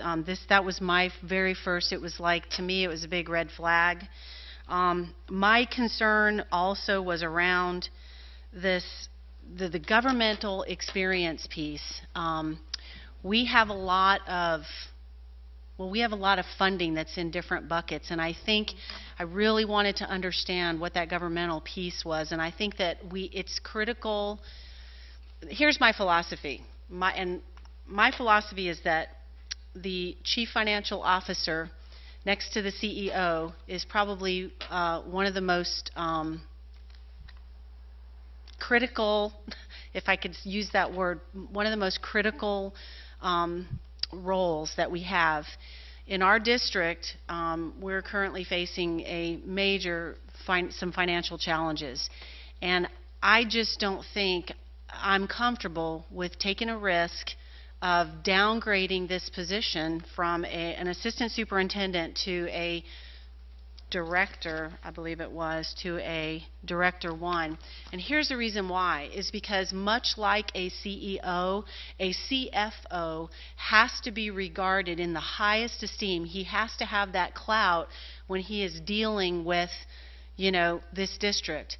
And I think to downgrade it to a Director 1, I don't know, you used the word dumbing down. I don't mean want to it say the sound word, that big. I don't want to say dumbing down, but I understand what the superintendent is trying to do. He is really trying to be creative and look for ways to help us, you know, save money and cut costs, and I fully appreciate that, especially as somebody in the business community. I do appreciate that, and we need to find areas where we can cut costs, but not this area. This is not one that I am comfortable with doing, and so I was not comfortable. I really thought about it. I thought about the pros and the cons, and I think I came away at the end of the day just not comfortable with this, with the downgrade. Madam Chairman, may I speak? Yes, ma'am. Ms. Studdard. When I saw this, you're not going to believe this, Ms. McKinnon, we're going to agree on something. This was appalling when I saw it, because you, and I think the board members, now that you've been to Tampa, you realize the school finance is an animal. I mean, it is an island unto itself. It is such a complicated, just trying to understand the formula, you know, for funding students. But when you've got $312 million total budget and an operating budget of 225 or whatever, you have to rely on your finance guy or gal, as it's been in the past. It is so complicated, and it takes so many, really years to really get your teeth into this. I'm very confident in who we have now in Dr. Copeland. I've not worried a bit. And as Ms. McKinnon said, we are in a very critical period as far as the budget goes and trying to get back, and we have a plan so that by the end of next year we'll be back to our 3% if we can just keep it in the road here. But to think that this position would be downgraded to a Director 1, which would put him or her in line with, you know, maybe a dozen other Director 1s. I'm sure Ms. McCabe would give y'all who the different Director 1s are, but you'll see the difference if you'll just see what the positions are. But I think for the good of the school district, sometimes you cut off your nose to spite your face here. You can't sacrifice quality when you're dealing with something this serious. We have this type of budget. A person who is probably, I'm guessing, there's probably 35 people or so in the areas under him. You would have this person as a Director 1. It does not make sense. I just cannot support this in any way. Yes, Ms. Condon. So I do have a concern. I hear everything, and I do appreciate the superintendent's attempt to do things more efficiently and effectively. My concern is if we don't approve this tonight, and I don't know if we can amend it, I don't know if that's within our rights, but if we don't approve this tonight and we delay it another month, then that's another month that we aren't looking for a replacement when we know that Dr. Copeland wishes to retire. So that is my concern, that we might run up against that. And I may be speaking out of turn, but... Madam Chairman, Yes, Mr. Van Zandt. I'm comfortable advertising Dr. Copeland's job that he's been in and done such a fine job at all these years as an Assistant Superintendent for Business Affairs. Again, board member superintendent communication. This agenda's been out there for a week. The backup's been out there several days. If you'd communicate with me, I'd be glad to make adjustments. I do need to go ahead. A lot of George's large family has congregated in Texas, and his wife is retired, and so I will be advertising for an Assistant Superintendent of Business Affairs. That'll go on the street in the morning. No sweat. But I know we're below 3%. Ms. Adams and Dr. Copeland and I had lengthy discussions about the three of us interviewing people and seeing there are like-sized districts with directors that do this. It's not impossible if we found the right person. My objective was not to dumb this down, but to broaden the candidate pool. We had a very dumbed-down job description that we got Dr. Copeland on, and that's worked out very well. But if you want to micromanage CFOs in Florida, or directors of business affairs, or assistant superintendents of business affairs with EFP and FTE experience, those guys are kind of hard to find. And if we didn't find the one at the director one willing to work at that level, I was looking for a mid-career guy, because I'm kind of a mid-career guy or gal that would be with me for a while. But really, it's okay if you pick up the phone and tell me, hey, I'm not comfortable with this, and I hear that from a couple of you, I'll make adjustments in that direction. I'll amend the motion on the floor that we approve the personnel consent agenda with the deletion of this job description. Okay, I have a motion to amend the personnel consent agenda with, to approve it. approve the consent agenda with the deletion of this job description. Do I have a second? Second. I have a motion by Ms. Karakis and a second by Ms. Studdard. Any further discussion? Yeah, let me ask one more thing. I was trying, it's on a different subject. Why don't we, I just get really nervous when I keep seeing administrator on assignment, director on assignment. This is, Ms. Adams, this is just to have that slide in case we need them. Is that correct? It's not that there's not going to be anyone in these? Excuse me, Ms. Studdard, we're on the motion to amend.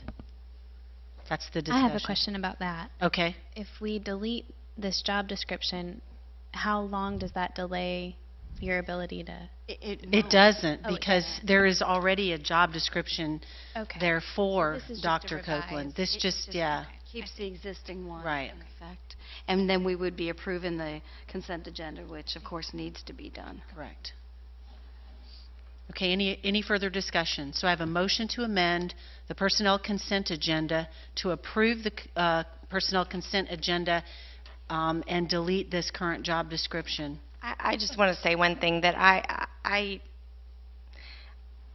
do understand the importance of the role of the financial person for the district, but I also trust the judgment of Dr. Copeland, of Ms. Adams, and the superintendent, and so I feel like they need to have that flexibility.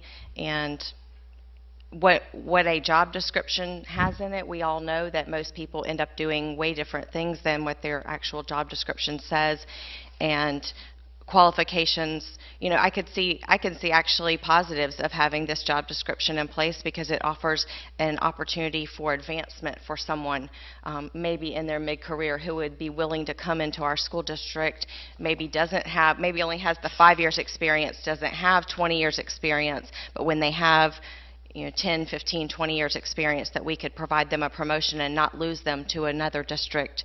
And so that's just my feeling on it. I wasn't going to do this, but I'm going to go ahead and say this, that, my big concern about downgrading this is primarily having to do with the salary, because it is a big drop in salary. And I went out and I actually looked at salaries of CFOs around the United States, as well as CFOs right here in Jacksonville. And I can tell you that the salary that is offered at a Director 1 is nowhere near what a average or even below average CFO would get paid. And so really what I'm saying is that with Dr. Copeland, we have gotten a great deal. I won't mention all of these salaries, but the median salary for a CFO on U.S. national averages is up around the $300,000 a year. When you look just in Jacksonville, Florida, it's not much different. And that's the median, and what that means is that 50% of the CFOs get that much or higher and 50% get less, but the average is still way more than what we're paying. So my concern with that is that we want the best possible, the most highly qualified person in this particular role, and I'm not saying that we won't get that, but I'm just saying I think it's critical that we have that qualification in there, because we do want to attract, from a recruiting perspective, we want to attract those highly qualified people. So that was my big concern, primarily with the downgrading of the responsibility part of it, you know, going from an assistant superintendent, which carries a lot of clout, down to a director one, as well as the huge reduction in pay. And I know, again, I understand that that is primarily to do with cost savings, and I appreciate that. But I think there are other areas that we can go look at, but in my opinion, not this one. So that's all I have to say. Well, may I say something? Okay. I just want to say, One more, yep. keep in mind how crucial it is to have experience working with large budgets of $150 million and up. And that's what we want. We want to make sure that we are getting somebody who has that experience, because, you know, finances are crucial. Thank you. If I might just make one last comment. I feel like it's especially important for such a time as this. We are really in a situation with our budget, and I think that bringing somebody in that doesn't have the level of expertise that Dr. Copeland has would be a disservice to the taxpayers. We may be saving on one end, but we may lose on the other. Exactly. And also, you think about the larger message that it really sends. I mean, we've sent the message that we are going to do everything we can to get our fund balance back, and you know, I'm not saying that we don't go do this in the future, but you're right. For such a time as this, I just don't think now is the right time. I think we need to stay focused, and we need that experience. We need to maintain that experience level to help us get there. So, okay, so everybody's had a chance to comment. We have a motion to amend, and we have a second. All those in favor say aye. Aye. All those opposed say no. No. The motion carries 4-1 with Ms. Condon dissenting. Okay, so now we're back to the main motion, adoption of the personnel consent agenda. I have a motion by Ms. Gilhousen. I think we already had a motion and a second. Okay, so I believe we did. Okay, we did, yes. Okay, so if there's no further discussion there, all those in favor say aye. Aye. All those opposed say no. No. Motion carries 4-1 with Ms. Condon dissenting. Thank you. Okay. Next item is item C10, which was also pulled from the consent agenda, revised Section 1, Table 1, title of position for administrative, management, and supervisory personnel salary schedules. I'll entertain a motion. I'll move approval. I'll second. I have a motion by Ms. Gilhousen and a second by Ms. Condon. Discussion. I pulled this again for the same reason. Coordinator of Communications, a Coordinator 1 position. Again, I don't agree with us creating this position, and I certainly don't agree with it being a Coordinator 1 position when our Public Relations Officer was a Coordinator 2 position. So again, you know, we're talking about wanting to save money and cut corners, and I think this is something that we should not have done. So in good conscience, I just could not let it slide by. May I speak, Madam Chair, may I speak? Yes, go ahead, Ms. Condon. My understanding is that this position has been in place since the budget was approved in October, probably before that, and that the only reason that this salary schedule is even on our agenda for approval is because they have a routine where they go through and update and make sure that all of our policies are in place and that things are reflected, and that on 11/18/2014, that's all that happened, was that she was the person whose job it is to maintain this table, made sure the table was up to date on her schedule. May I say something? Yes, Ms. Carrick. That's because we approved that job description on 11/18, so it had to be added. This is not something that's been on the books all along. This is a newly created position, as the superintendent just told us at the last item, that he's combined 2 positions. So that's why this has been added, because it is a new position that needed to go on. And I personally am not in agreement with it, so that's why I pulled it. Thank you. Okay, my understanding, again, is that this was a new job description that we approved at the last meeting. This does not result in any kind of a change in salary or anything like that. So, I don't see an issue with it. Any other discussion? Okay, I have a motion by Ms. Gilhousen and a second by Ms. Condon. All those in favor say aye. Aye. All those opposed say no. No. Motion carries 3-2 with Ms. Karakis and Ms. Studdard dissenting. Okay. All right.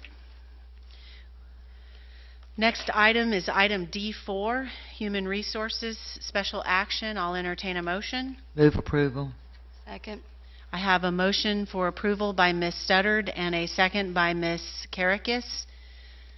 Any discussion? All those in favor say aye. Aye. All those opposed say no. Motion carries 5-0. Next item is D5, public hearing to approve as advertised amendments to School Board Policy 6GX-10-2.03, Human Resources Position Availability. I'll open the public hearing. Is there anybody that wishes to speak on this matter? Okay, I'll close the public hearing and bring it back to the board. I'll entertain a motion. Move approval. I'll second. I have a motion to approve by Ms. Condon and a second by Ms. Gilhousen. Any discussion? I'll just say again that I'm not in agreement with changing this policy. Okay. I'd like to make a comment. Sure, yes, ma'am, Ms. Gilhousen. I had the opportunity to meet with staff over the past week, and what I kept hearing over and over again is that there's no objection to reviewing policy or changing policy.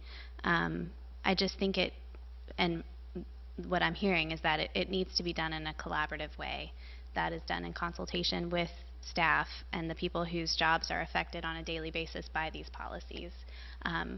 Making sure that they know that their opinion is heard and valued, and we do it in a way that's collaborative. So that's my issue with this policy. Is what I'm hearing is that the district staff felt like they didn't get the opportunity to be heard on these issues and wanted to have more input on it. So I think that dialing it back to what it was previously, and then if you want to look into policy revision, I'm not opposed to that, but let's do it in a collaborative way that it's inclusive of district staff, it's inclusive of all board members, and we can look at it together and decide what works best for everybody. May I say something? Yes, ma'am. The reason that this policy was written was because we were not reviewing policies. The whole time that I'd been on the board and the 5 years that I sat here watching, they never reviewed policies. Now, granted, things that were changed as per statute were updated, but policies were not gone through. And that's why this was put in there, so that we would be in compliance with the 2-year annual review that the school board is tasked with doing. So that was the reason for it. And it was, at the time, the board thought it would be a good idea to break it down by each different department to really get an understanding of what our policies are. So I'm not quite sure what you're talking about, that people didn't feel like they were included in it because it's not been done. Okay, thank Actually, you, Ms. Karakis. Ms. Condon? Actually, if I could clarify that, last week at our special meeting on Monday, Mr. Bickner actually agreed with the removal of this policy, saying that upon reflection and discussion with staff, that they actually were completing the required statutory review. Okay. Okay, so I have a motion for approval and a second. All those in favor say aye. Aye. All those opposed say no. No. Ms. Studdard, I didn't get, was yours? I voted aye. Okay. Motion carries 4-1 with Ms. Karakis dissenting. Okay. All right. Moving right along. Next item is item D6, public hearing on the charter school agreement with Florida Charter Educational Foundation, Incorporated. I'll open the public hearing. Is there anybody that would like to comment or have any discussion on this item? Okay, I will close the public hearing and bring it back to a board. I'll entertain a motion. I'll move approval. I'll second. I have a motion by Ms. Karakis and a second by Ms. Gilhousen. Any discussion? Okay, there's no discussion. All those in favor say aye. Aye.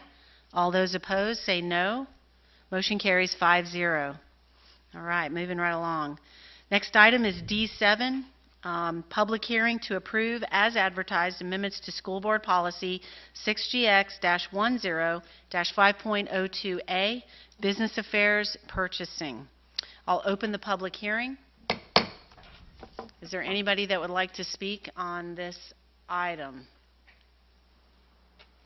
Okay, public hearing is closed. I'll bring it back to the board. I'll entertain a motion. I move approval. Second. I have a motion for approval by Ms. Condon, a second by Ms. Gilhousen. Any discussion? I can't support this because most of the language it's fine with me, but the number 6, it undid exactly the reason that it was ever put in to start with, and so for that reason I will not support this. May I speak? Yes, Ms. Condon. I actually got a phone call from one of our 41 principals, and I will not name who that was, but who specifically called me to ask me to approve this policy, and I'm not sure if this person called any of their other board members, but what this person said was they used the words unintended consequences. And I remember when this policy was brought to the board when I was a private citizen, and a number of people asked the board not to approve it, and I don't know what all their positions were within the district, but they felt like it was going to hinder their ability to do their work efficiently and effectively, and indeed that is what this principal has told me has happened. And they use the words unintended consequences. They recognize that the board was not intending to do that for them, and so I just and then I was reading back through. You know, we went to training, so buckle your seatbelts because we're trained now. So, Hey, you've started. You have started. We had our ethics training on Friday, December 5th, and I was reading back through the materials that they gave us because they gave us so many. And in July 11th, 1958, our U.S. Congress actually passed a Code of Ethics for Government Service, including office holders, and number 4 on that, or Roman numeral 4, says, seek to find and employ more efficient and economical ways of getting tasks accomplished. And so when I got that phone call, it just struck me that that's what we're being asked to do. Mm-hmm. Okay, thank you, Ms. Condon. Okay, any further discussion? Okay, I have a motion by Ms. Condon and a second by Ms. Gilhousen. All those in favor say aye. Aye. All those opposed say no. No. Motion carries 3-2 with Ms. Karakis and Ms. Studdard dissenting. Okay.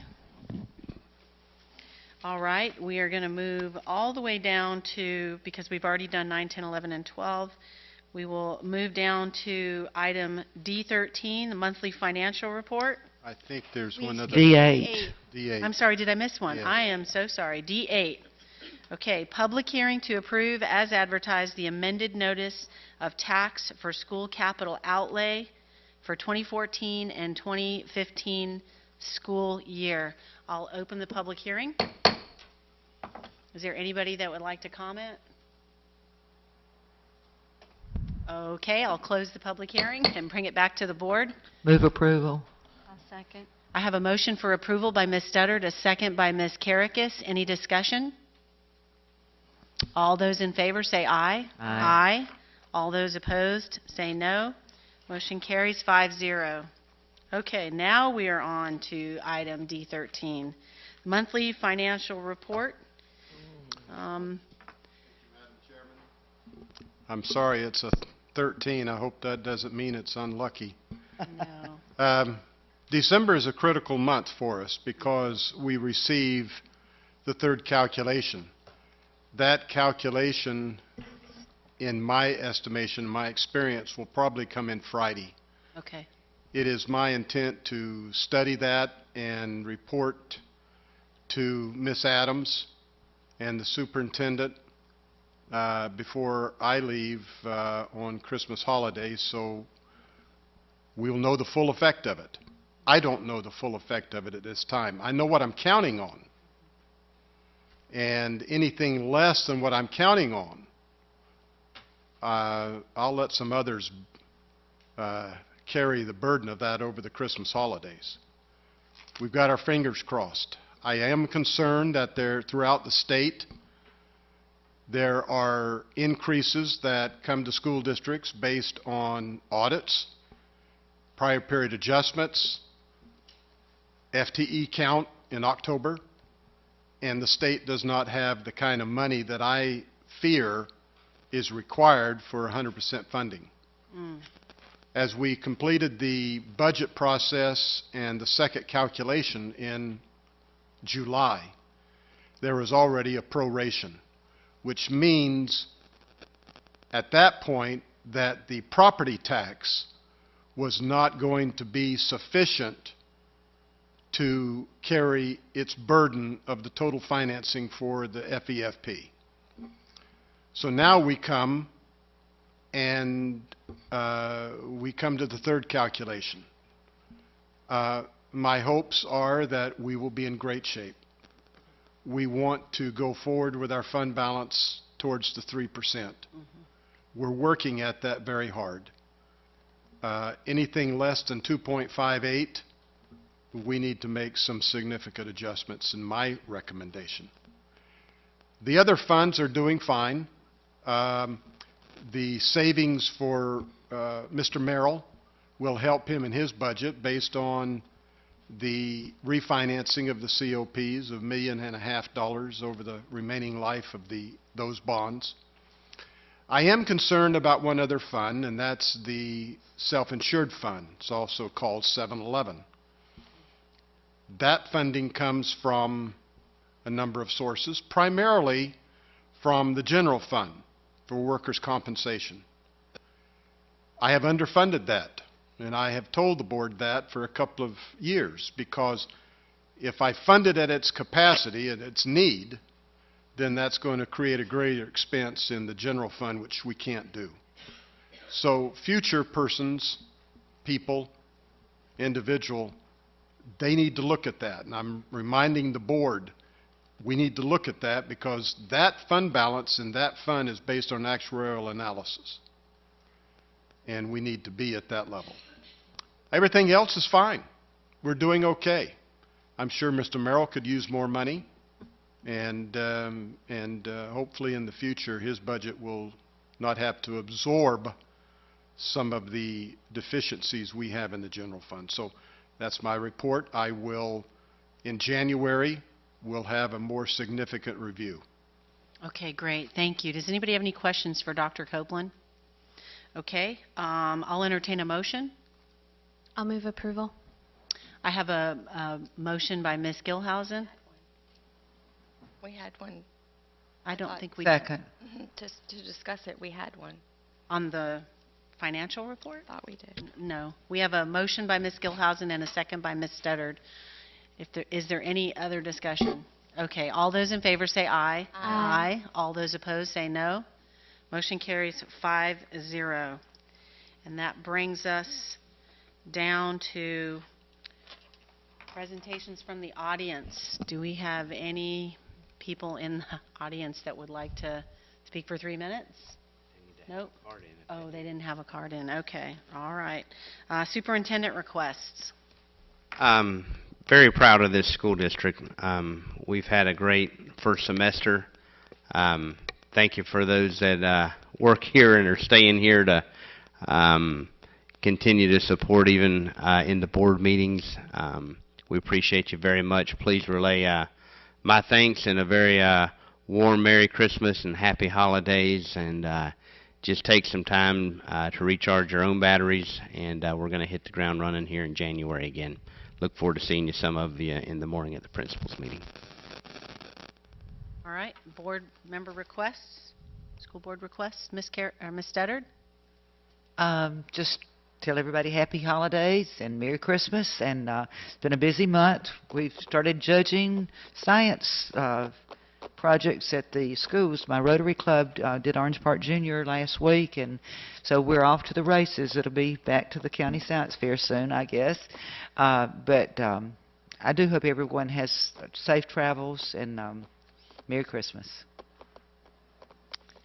Ms. Gilhousen? I had the pleasure of attending the Florida Youth Challenge Academy's graduation this afternoon, and it was such a blessing to see what these young children with these challenges that they've overcome and the accomplishments that they've made. It was very inspiring. I really enjoyed that. And last week I got to be at the ribbon cutting ceremony for the new Culinary Arts Academy at Keystone Heights High School, and that's very exciting. Their facility is phenomenal. It's up to grade with what you would expect at any commercial restaurant. It's very impressive. So I'm very proud. I'll echo your comments of our school district and the things that we're accomplishing academically, and hope everybody has a Merry Christmas. Thank you, Ms. Karakis. Before I do that, I'd like to remind you, as chair, that we need to choose for Florida School Board Association, our legislative liaison. I've done it the last 4 years, and I would prefer if somebody stepped up and maybe somebody new. Okay. Yep. Do you have anything else? I'll get to that when I get down yeah, here. I will Okay. go ahead and give my closing. Like Mrs. Studdard, Science Fair has begun. I judged the Orange Park Junior and Fleming Island Elementary, and we have some really bright students out there. Like to say congratulations to all our teachers and administrators and staff on our VAM scores. Job well done. We're really proud of you, and I'd like to just say thank you again tonight to the nurses that presented. They did a wonderful job, and they really opened up my eyes as to what's going on in our district. And on that note, I'll just wish everybody a very safe, healthy, happy Merry Christmas and New Year. Thank you. Thank you. Ms. Condon? Okay, I'd like to say congratulations to all of our spelling bee participants and winners. All of our 5th through 8th graders have been going through spelling bees at all of their individual schools, and the way that those students are chosen, they are one of the top 10 spellers in their grade level, and then they participate in their spelling bee. And spelling is an intriguing phenomenon to me, because a good speller has really no correlation to intellect, but can appear to. If you are a bad speller, you can appear to have very low intellect. And so I congratulate all of those participants and the winners, and we will not meet again before they have their county-wide spelling bee on January 13th, so I would like to wish them all good luck. Additionally, I'd like to say good luck to, and hopefully today went well, for all of our junior high and high school students who are taking their exams this week, and then the rest of our students who are finishing up their round 2 of Performance Matters testing. My own children have been going through those things, and things are tense in our household, so I'm sure they are out there as well, and hopefully they're all getting into bed now and finishing up studying for the night. As Ms. Gilhousen mentioned, we attended the ribbon cutting culinary arts at Keystone Heights High School. They actually opened that facility in August when the school year began, but they had their ribbon cutting, and they had planned for this event for months and months. And their teacher, Mrs. Piantata, who is just a phenomenal instructor in one of our academies, was ill all week, and so she did not get to be there. And I just have to say, Mrs. Fisher, who has been a longtime substitute in the Keystone area, Keystone is very different than a lot of the areas in the county. There's a lot of trouble to get substitutes to work there, especially with the requirement for a bachelor's degree in teaching. And so Mrs. Fisher has been a longtime substitute, and she handled that preparation. She was there for 2 days with those kids and handled their preparation, and it was just a beautiful event. So I would like to commend the students, Mrs. Piantata for preparing them, and Mrs. Fisher for taking over as if nothing had happened differently than it was planned. And so I would just congratulate them. I'd also like to congratulate one of my very favorite ESE teachers in all of our district, Mrs. Judy Burleson, who will actually absolutely kill me if she finds out I said her name here, but she retired last week, and she had a phenomenal way of connecting with high school students and getting them to do things that probably no one else would have them do. And she is going to be very missed at Keystone Heights High School. In fact, they tried to, every way they could to get her to stay on, but she's going to enjoy some grandchildren time.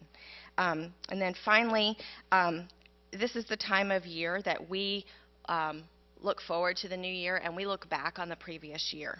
And so I wanted to challenge a few paradigms tonight.